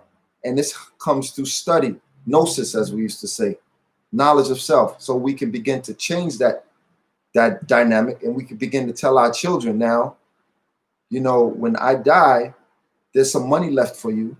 Go to school, get an education, and start your own business, not unless mommy and daddy are in the process of starting a business. And hopefully it's something that they'll leave behind for their children. This is the mindset that we must create for our children, for future generations. This is what white people are afraid of. All right, so I just wanted to point that out. Okay. All right. So where was I? Okay. So for example, take the case of the wild stud horse, a female horse, and an already infant horse, and compare the breaking process with two captured Negro males in their natural state. A pregnant Negro woman with her infant offspring. Take the stud horse, break him for limited containment. Completely break the female horse until she becomes very gentle, whereas you have the desired offspring. Then you can turn the stud to freedom until you need him again. Train the female horse whereby she will eat out of your hand, and she will in turn train the infant horse to eat out of your hand also. When it comes to breaking the uncivilized Negro, use the same process but vary the degree and step up the pressure so as to do so a complete reversal of the mind. Take the meanest and most restless Negro, strip him of his clothes in front of the remaining male Negroes, the female and the Negroes, infant, tar and feather him, tie each leg to a different horse in opposite directions, set him afire and beat the horses till they pull him apart in front of the remaining Negroes. The next step is to take the bullwhip and beat the remaining Negro male to the point of death in front of the female and the infant. Don't kill him, but put the fear of God in him, for he can be useful for future breeding. Sounds like a horror story, but it's true. It also is. I don't know if it talks about it in the next page in this document here, but we used to talk about how the slave master, when he caught someone who ran away. No problem, sister. It's my duty. It's my duty. When they caught a slave who fled, they might have taken his wife, and they would get the red and white checkered tablecloth. You know how they use what they call picnics? Well, I'm going to tell you guys something. That word picnic you should never use. That word is actually a contraction from the word pick a nigger. P-I-C-N-I-G. Picnic. So they cut it. They took the G off and they added the C to picnic. But what they did was, listen, what they did was they took the red and white checkered tablecloth to spread it out. And they would get the black woman when she was 8 months, almost ready to give birth. Take the woman, slit her down the middle of her belly. Watch the baby fall out and take the baby out with his hands. Put the baby on the ground and step on the baby's head with his boot heel. And then tie the brother, as I just read, to the 4 horses, each leg and each arm, and then beat the horses till they pulled his body apart. You know, these parts and brutalities in history is something that we must remember. Reasons why, look, again, these white folks say they stormed the Capitol. Those are their descendants. The scripture says that the sins of their fathers shall be revisited upon their sons and daughters in the 3rd and 4th generation. How old is America? Okay. So making a case for separation. I ain't gonna be sitting down there singing "We Shall Overcome" for the next 100 years, and our people getting lynched again. Oh hell no, hell no. So all right, the breaking process of the African woman or the black woman or the indigenous woman. Then take the female, run a series of tests on her to see if it will submit to your desires willingly. Test her in every way because she is the most important factor for good economics. If she shows any sign of resistance in submitting completely to your will, do not hesitate to use the bullwhip on her to extract the last bit of what they say, bitch, out of her. That's another reason why we have to stop using that word. Take care not to kill her, for in doing so, you spoil good economics. That's all they're thinking about is their money. When in complete submission, she will train her offspring in the early years to submit to labor when they become of age. I reiterate. Understanding is the best thing. Therefore, we shall go deeper into this area of the subject matter concerning what we have produced here in this breaking process of the female Negro. We have reversed the relationship in her natural uncivilized state. She would have a strong dependency on the uncivilized Negro male, and she would have a limited protective tendency towards her independent male offspring and would raise the female offspring to be dependent like her. Nature had provided for this type of balance. We reversed nature by burning and pulling one civilized Negro apart and bullwhipping the other to the point of death, all in her presence, by her being left alone unprotected. With the male image destroyed, the ordeal caused her to move from her psychological dependent state, a frozen independent state. In this frozen psychological state of independence, she will raise her male and female offspring in reversed roles. For fear of the young male's life, she will psychologically train him to be mentally weak and dependent, but physically strong. Because she has become psychologically independent, she will train her female offspring psychologically independent. What have you got? You've got Negro woman out front and the man behind and scared. This is a perfect situation for sound sleep and economics. Before the breaking process, we had to be alertly on guard at all times. Now we can sleep because his woman stands guard for us. He cannot get past her infant slave process. He is a good tool, not ready to be tied to the horse at a tender age. By the time a Negro boy reaches the age of 16, he is soundly broken in and ready for life's sound and efficient work and the reproduction of a unit of good labor force. Continually, though the breaking of uncivilized savage Negroes by throwing the Negro savage into a frozen psychological state of independencies, by killing of the protective male, by creating a submissive, dependent mind of the Negro male savage, we have created an orbit that turns in its own axis forever, unless a phenomena occurs and shifts the positions of the female savages. We show what we mean by example. Take the case of the two economic slaves and examine them closely. So what we just spoke of and how they managed to psychologically rape us and physically brutalize us to serve their ends. And the plot thickens. Okay, so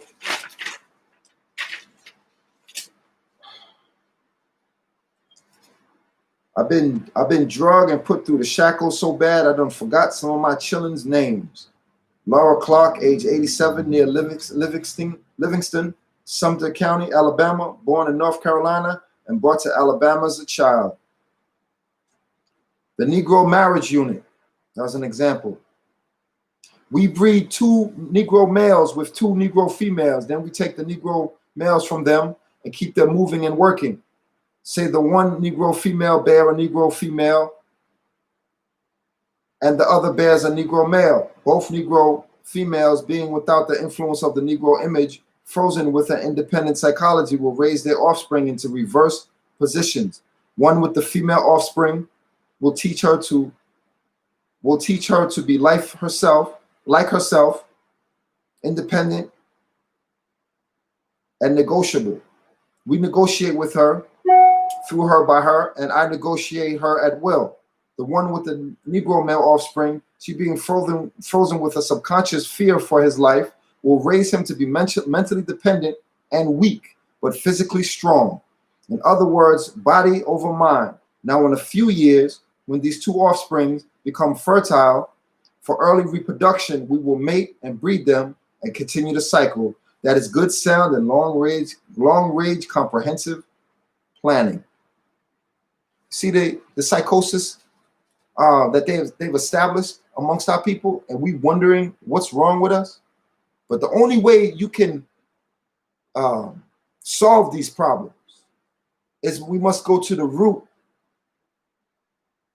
in order to deal with effective solutions. We must go to the root of how and why we ended up where we are today. And this exists in the African American community, the Black American community, the Indigenous communities. We all have these problems. And we don't even know why, because we think that's just the way the world is. Okay, 17. All right.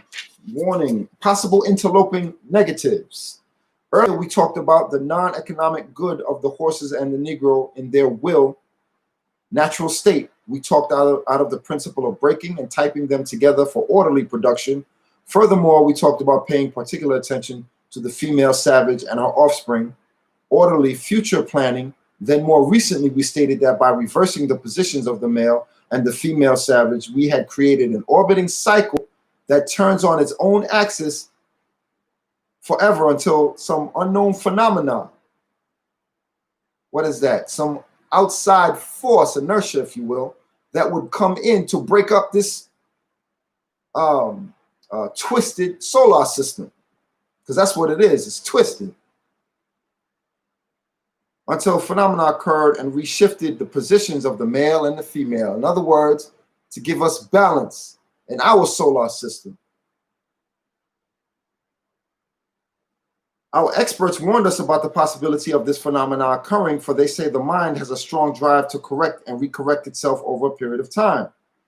It can touch substantial original historical base, and they advise us that the best way to deal with the phenomena is to shave off the brute's mental history and create a multiplicity of phenomena of illusion, that each illusion will twirl in its own orbit, something similar to floating balls in a vacuum. I want to touch on this. You know, some of us have become so spiritual that we can't smell our own poop when we break wind. We have become so far up in the heavens that we forget we still walk on 2 feet down here on earth. You know, when I listen to some of our brothers, indigenous people, talking about our creation stories, you know, how and how some of us shapeshifters, and you know,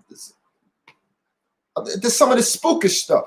Spirituality. When I say spiritual, to me, spirituality is family, productive family, good communications, good exchanges, talking truth, and joining ourselves to good activities and good character. That is good spirituality to me. You know, but again, some of us get so caught up in the spiritual, spookish aspect of life that we start to fade away into the atmosphere somewhere.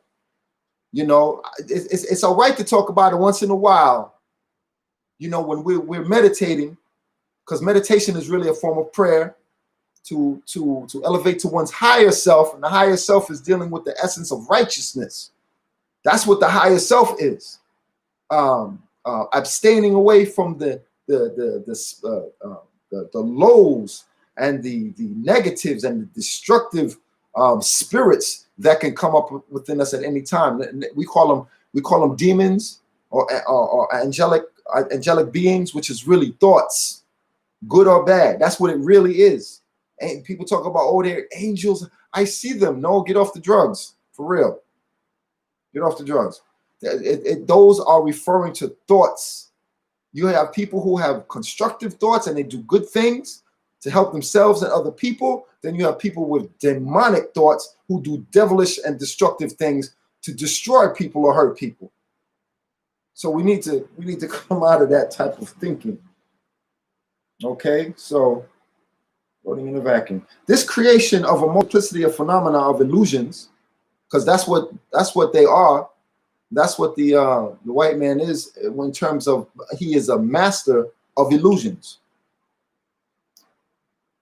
Entails the principles of crossbreeding the Negro and the horse, as we stated above, the purpose of which is to create a diversified division of labor, thereby creating different levels of labor and different values of illusion at each connecting level of labor, the results of which is the severance of the points of original beginnings for each sphere of illusion. So that means he's dealing in layers and levels of deception, and we have eaten it up. I was just watching a video earlier. It's a funny video. I don't know if you guys know about Chucky, that little doll that's supposed to came to life with some guy who died and put his spirit in. He was an evil guy. They did a movie prop, and it was on a train station. I don't know what country this was in. Might have been here. I'm not sure. I couldn't tell. But they showed a lot of the people. Either they look Spanish or white. It could have been in Spain. They have black people in Spain too. But most of the people that were there present were either white. And there was one black guy walking with two dogs. But they put a Chucky. Listen to this. This is how they work on your brain. They put a Chucky inside of one of those those market advertising those little partitions that they put out there that people stand under. They're waiting for the bus or they're waiting for the train, but it has a little wall that has a marketing or an image of like for the movie they're showing in this movie that's coming out, right? So they had a big picture of a Chucky, and I think it was a screening for a movie, and they made it wide enough where this midget was dressed up in a Chucky doll. He was inside of it, and they rigged the audio system, and you heard that evil Chucky laugh, and he's people sitting on the train station, they sitting on the chair, they looking like, what the hell is that? And of course, I know you guys have seen, they do this a lot. And you know why they do this? They do this to see how people really are scared in real life. So they heard the sound, and next thing you know, they hear glass breaking, and they look at that lighted advertisement, and Chucky is breaking through it. The people start hauling, and I'm talking about, it must have been about a dozen people. Only two people, they did run. I think it was two white gay guys. Well, they might have been Spanish. You can tell. And they ran, but one of them took his bag and he threw it at him, and they still ran. But everybody else, they hauled out of there. Now, I'm thinking to myself, they need to go to the hood. Try that. Let's see if it works on our people today. I don't know. Some of us are superstitious like that. You see something like that, you walking down a dark alley, you're gonna get scared and run. But I mean, from where I come from, my friends, we see something like that, we ready to fight. We ain't running. So, but the point is that they managed to saturate our brains to a point where we start believing a fictitious character in a movie. And we see it in, just like with that movie, with these clowns running around. I wish I would see one of them. Well, I wish I would. So it's almost, it's a psychosis. And they doing this to test the waters to see how scared people really are. And it worked. I said 99.9% of the people that saw this Chucky breaking out of the glass, and they must have broke out of that glass 10 times with the light and everything in there, and chased everyone. Everyone ran. So sad. Very sad. Very sad. It goes to tell you that that psychosis does live in people. They can do communications. It's called evil communications. This is in the book of communications. It says, "Be not deceived by evil communications, nor fear." So what we visualize, we store it in our conscious and subconscious mind. It stays there. That's why if we seen a movie 10, 15 years ago, oh, I remember that movie. It stays there. So even a child, to some degree, sometimes can remember going back all the way to the 5, 6, 7 years old. Some, not in most cases, but some, especially if it had an experience of trauma. Dr. DeGrew, or formerly known as Joy Leary, I don't know if you guys ever heard of her. She spoke about post-traumatic slave disorder, PTSD. Yeah, she changed the narrative though. She didn't put post-traumatic stress disorder. She put post-traumatic slave disorder. We are still suffering from the psychological effects from slavery to this day. So, all right, just wanted to touch on that real quick. And so fireballs in vacuum points are original beginning for each illusion. Since we feel that the subject matter may get more complicated as we proceed laying down our economic plan concerning the purpose, reason, and effect of crossbreeding horses and Negroes, we shall lay down the following definitional terms for future generations. 1, orbiting cycle means a thing turning in a given path. 2, axis meaning upon which or around which a body turns. Phenomenon, I never did like that word, means something beyond ordinary conception and inspires awe and wonder. That's to those who don't know or understand which that is that you perceive in front of you or do not perceive or cannot understand. Therefore, you have no concept or understanding of that which is before your eyes. Phenomena. It's like the UFOs that they're seeing. White folks call them UFOs. It's a phenomenon to them. I don't call them phenomena. I refer to them as what the brother in the nation call them, identified flying objects, IFOs, because I know what they are. So white folks use that word to just basically say, I don't understand. I don't know what it is. I can't comprehend it. That's basically what they're saying. 4, excuse me. Multiplicity means a great number.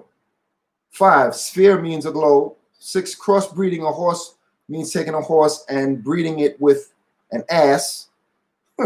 Long-headed mule that is not reproductive nor productive by itself.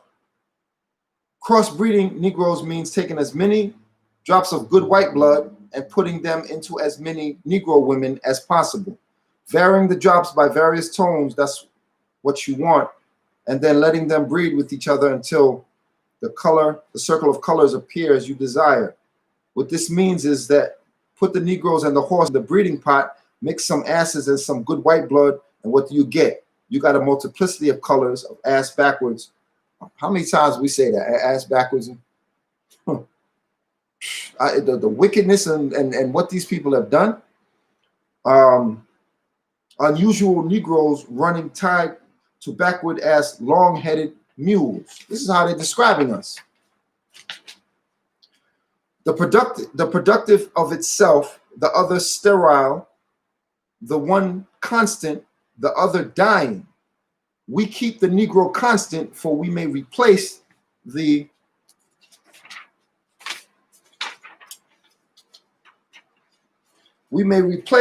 mule for another tool.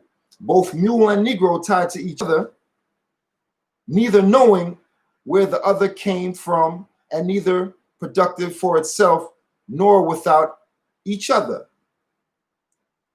Controlled language.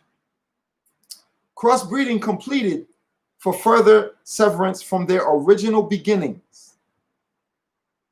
We must completely annihilate the mother tongue. I'm going to say it again, we must completely annihilate the mother tongue, their language, to both the new Negro and the new mule, and institute a new language that involves the new life's work of both.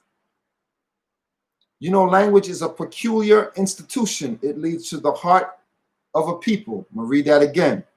You know, the language is a peculiar institution.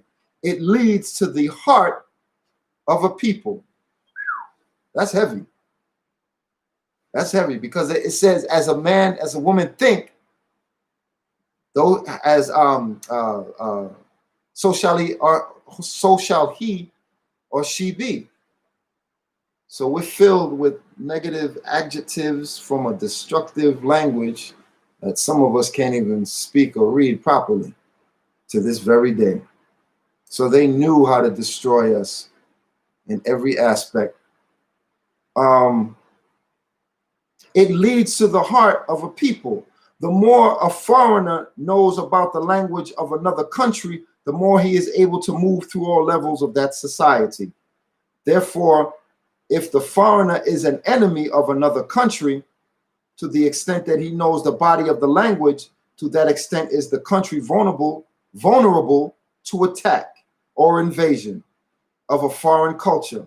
For example, you take a slave, you teach him all about your language, he will know all of your secrets, and he is then not a slave, for you can't fool him any longer. And being a fool is one of the basic ingredients to the slavery system, hence the capital. They are waking up to our consciousness, realizing that we are waking up to their deception. So they are scared and they want to move before we do. For example, if you told a slave that he must perform in getting out our crops, and he knows the language well, he would know that our crops didn't mean our crops, and the slavery system would break down, for he would relate on the basis of what our crops really meant. So you have to be careful in setting up the new language, for the slave would soon be in your house talking to you as man to man. What that sound like? What that sound like? Who do you think you talking to, nigga? Remember when Obama became president, they heard Clinton say? He said, just a couple of years ago, he'd have been bringing the biscuits and donuts around the back.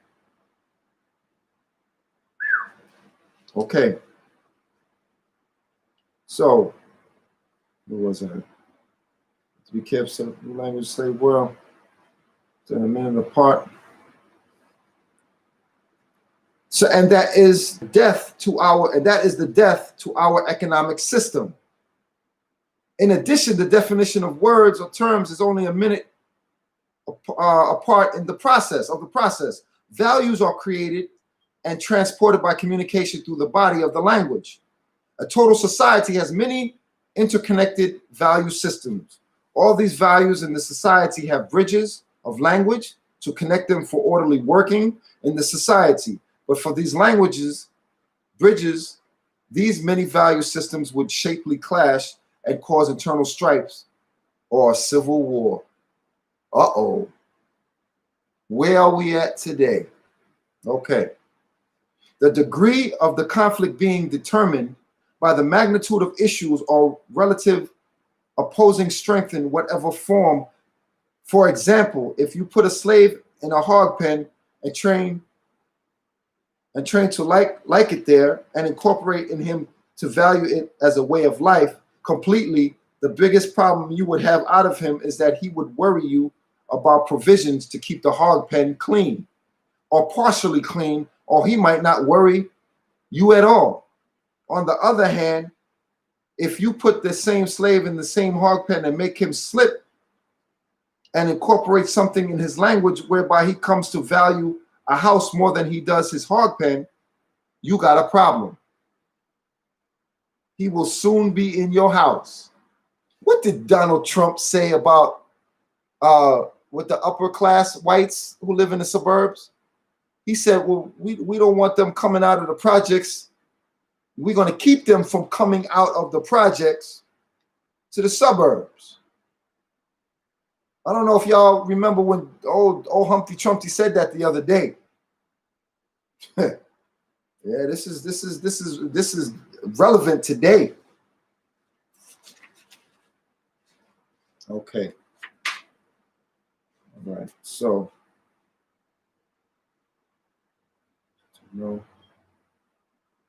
all right. So I'm gonna stop that right there. A lot of this stuff is just really relative information that I just spoke about. It's going over some of the same things that I spoke on. So I'm sorry that if I kept you guys. I was in the spirit again tonight, and I had to reach out, speak to my brothers and sisters. I thank all of you who have managed to sit with me through this time. Uh, it is incredible in the span of time. Less than 400 years, so much has happened here with this experiment called America is on the threshold of its own destruction. She has not yet come face or to terms with that which she has done. She has not repented for her sins. So she's ultimately facing destruction. The divine wrath of God is already here. So I hope that I was able to impart some wisdom from the letters of Willie Lynch. And there's more to that story, but it's more in depth. I could have broken it down in so many different parts. There's so many. There's more depth to it. We'll be here all night. We'll be here all night. So I want to thank you for listening. I will say Wado Scott, my brother and sister, brother Julius, sister Corian, brother, sister Yaz. I don't know if she's still there.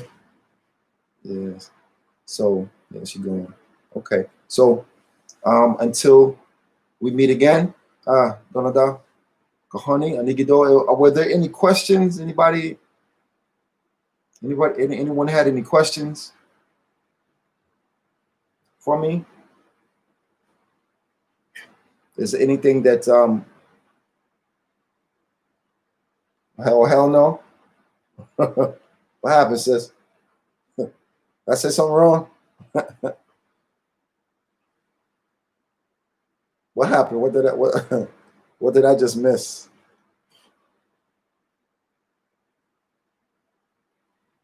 Again, only time I really like to get on here is when the spirit takes me.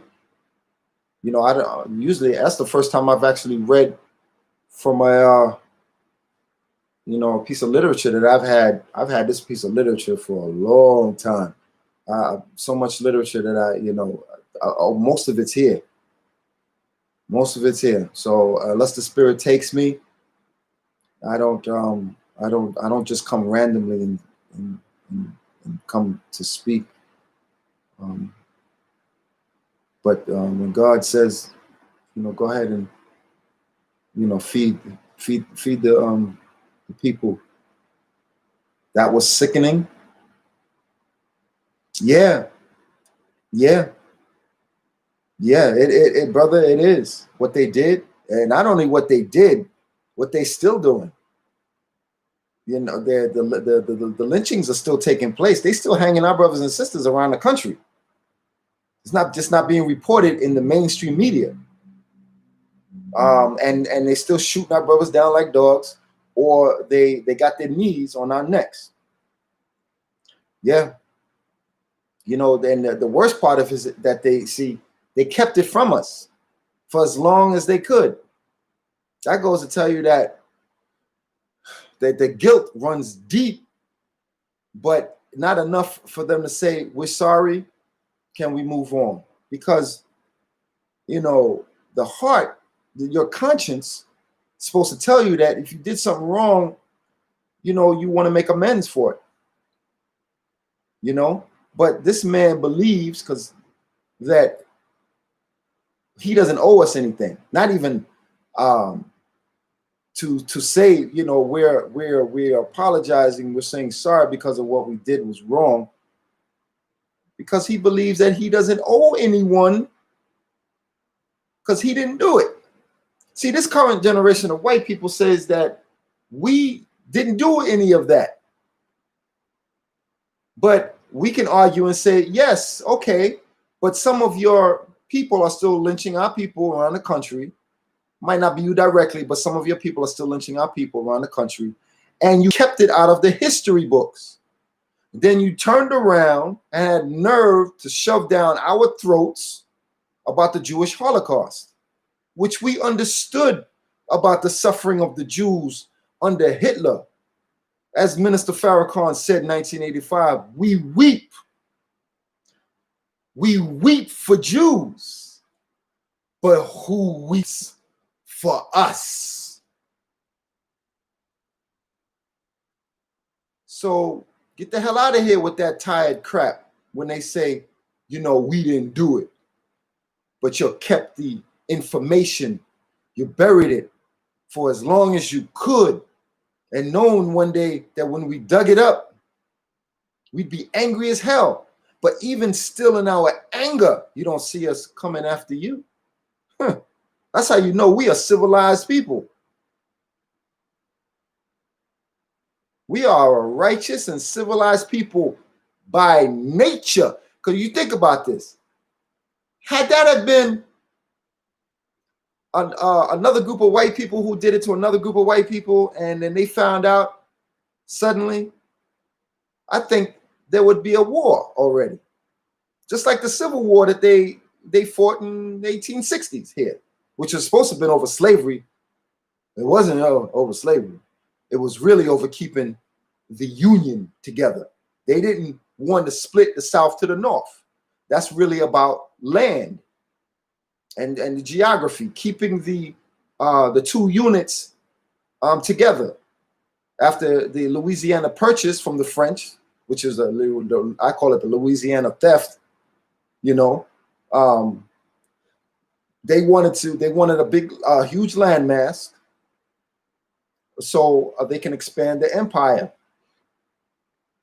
The Civil War wasn't about getting our people out of slavery, black or brown or red or yellow.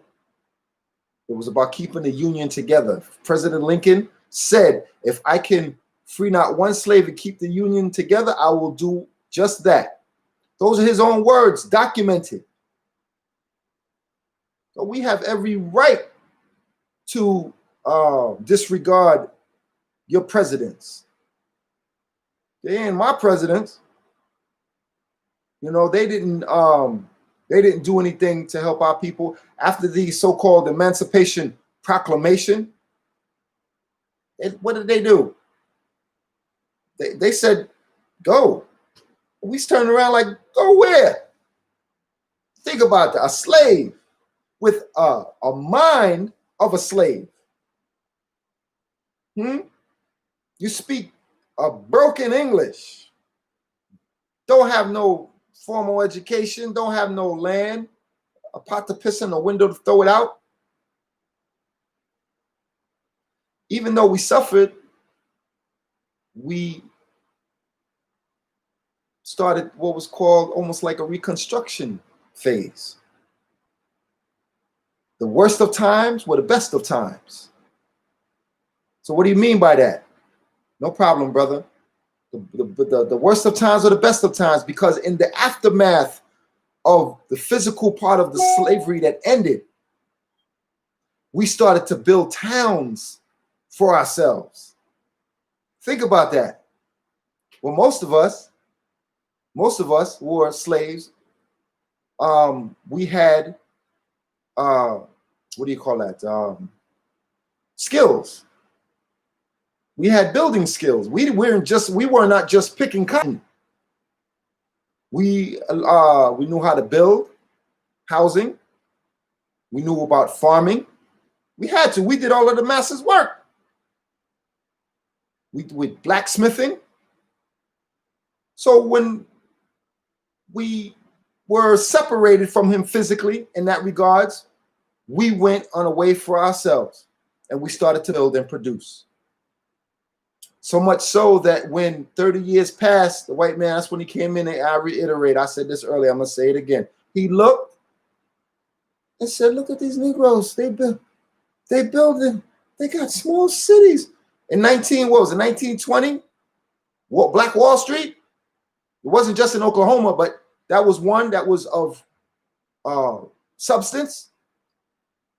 So much so that white folks was jealous as hell.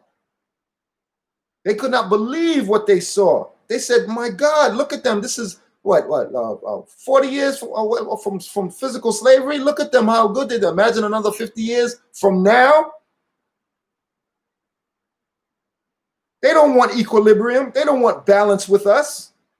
They never did. They wanted us always to be at their beck and call and at the foot begging for the crumbs that fall off of his goddamn table.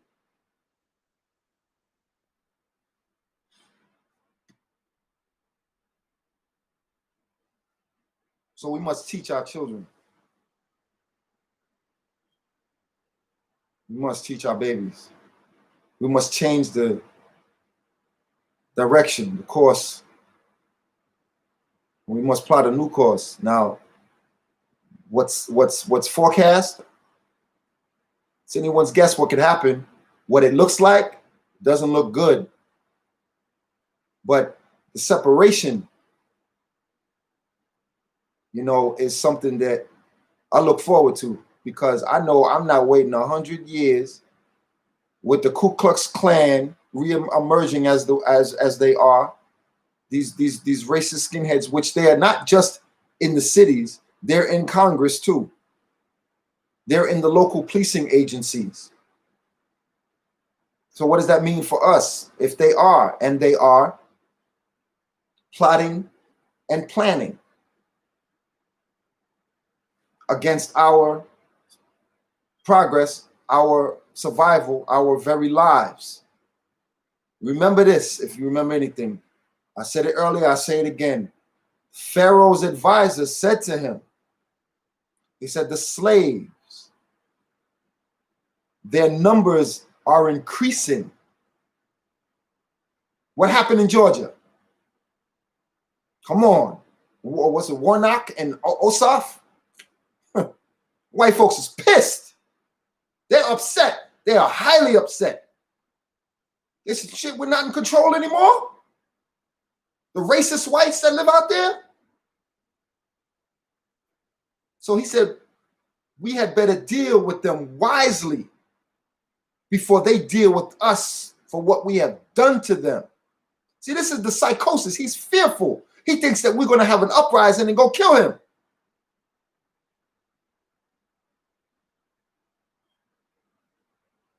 So those of us who think that the book of Exodus is talking about something that's 2,000 years old, get that out your head, because it's talking about now, right now, what's going on in America right now with our people, those of us, the slaves, who speak a foreign and strange language that is not ours. We know damn well we ain't from England. Come on, we speak English. It's in our language. But we come out of a multiplicity of the darker peoples who are lost to themselves and who have a slave-like mentality. Even though they were chained, they're not chained anymore physically, but yet still have the mind of their masters. Hello, Willie Lynch. Just got finished reading. And some of us, I had no slaves in my family. Shut the hell up.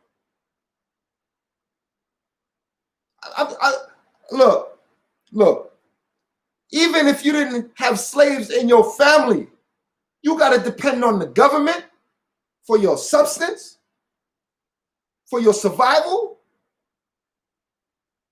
You don't know how to build and do for yourself. You're a slave.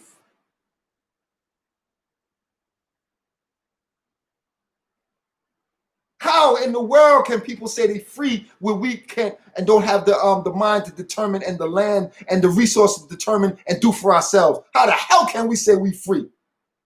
Some of us running around here, my people, my family, no slave. I don't know what they talking about. Not me, not my family.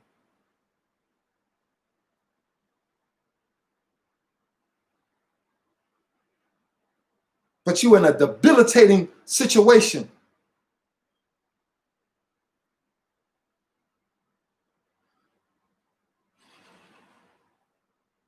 Sorry, guys, you gotta forgive me again. Sometimes again the spirit just takes me and I have to release. So we must be humble towards each other, critical of each other, yes, but humble in our communication towards each other. Right now we at a critical time now. You know, the future looks good and bright for our people and those of us who are aware and are prepared for the reception. And the God that is present. I told my brothers and sisters, open your eyes. Open your eyes. And I'm talking about the two eyes here. You have to open up your mind and read and study and realize that our God is present. He's here. He's dealing with these people through this. Yo, you guys notice that almost every week we're getting storms? It's snowing in places where it never snowed before. Temperature changes, sudden and dramatic temperature changes. And the white man sitting back there scratching his head, talking about global warming, I think.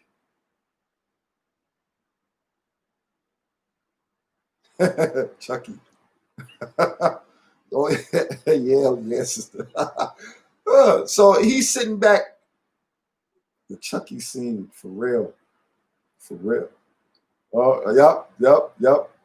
You know, so you think about these things, and you know, he's got us mixed the hell up, not having a sense of reality and the realization of what is tangible and what isn't. We are confused as hell.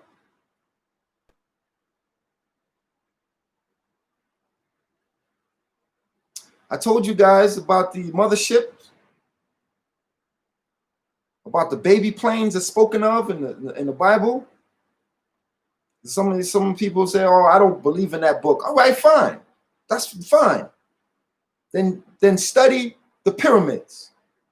Study the pyramids that are down in Mexica or Mexico. Study the pyramids that they unearth underground in Atlanta, in Georgia. Study the pyramids in Cahokia.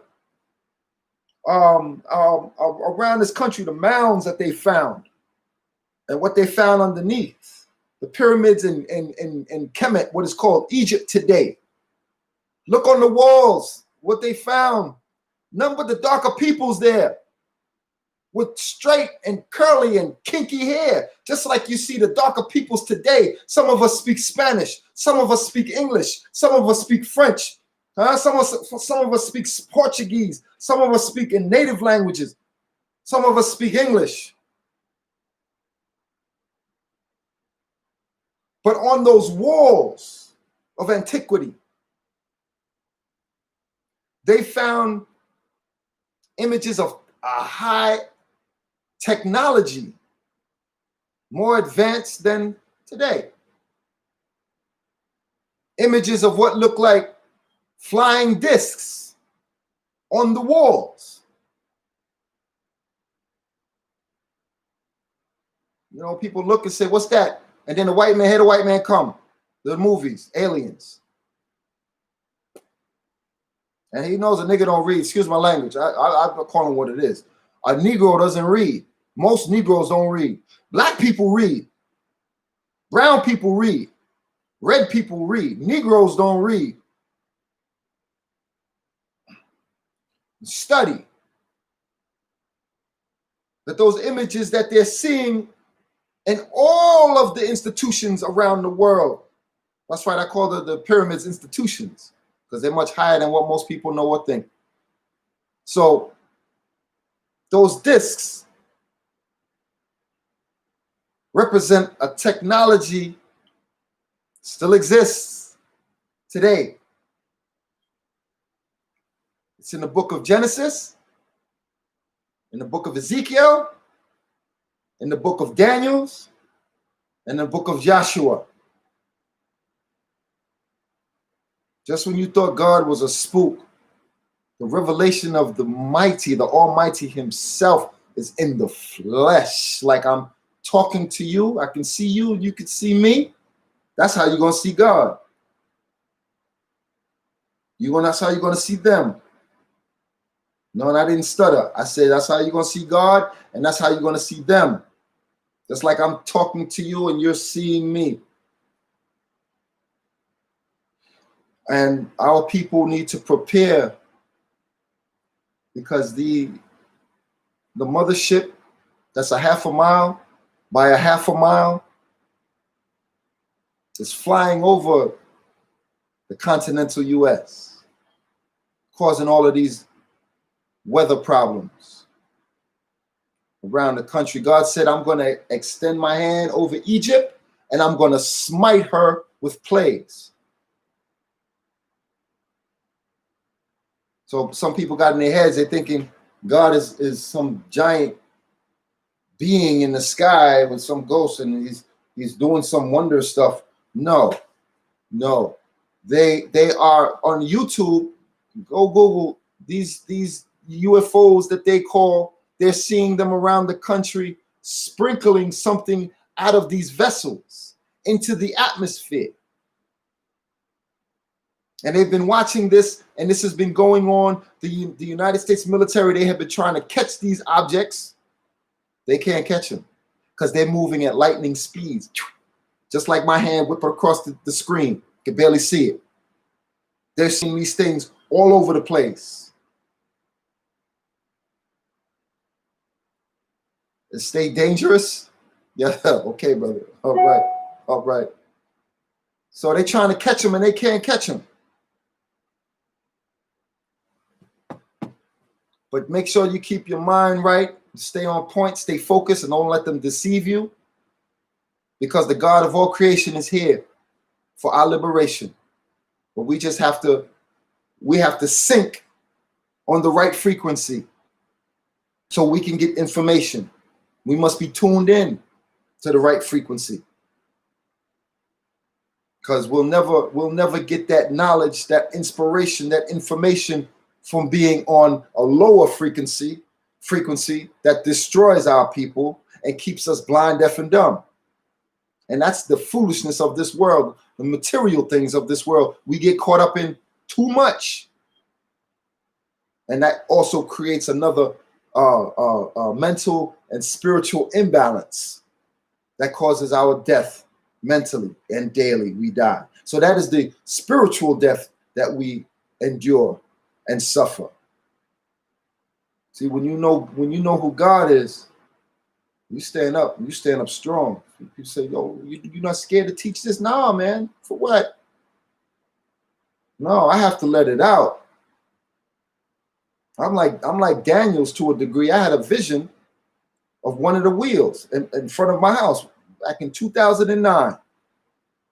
There's a wheel whipping around in the sky. My children's mother saw it, and my daughter saw it. And that's when I woke up.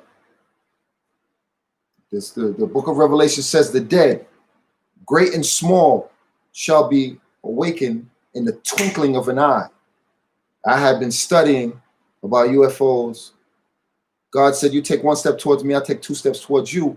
And I had been reaching out mentally to try and find out what is the connection between the planet Mars, the moon, the Earth, and some of the other planets.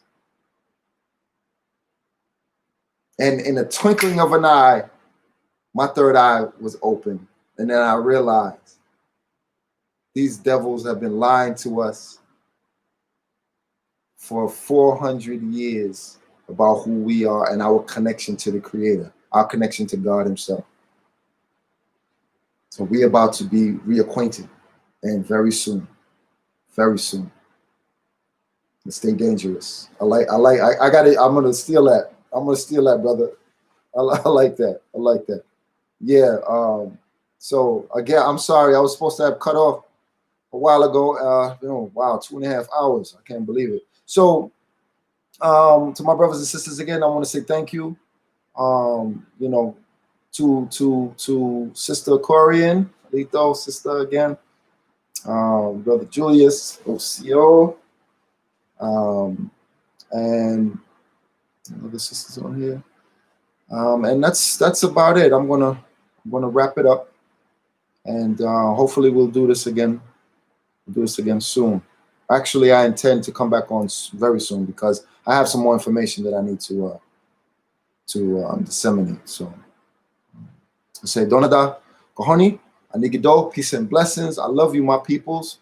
Stay safe, stay strong, and most importantly, stay ready and stay prepared. And I'm out.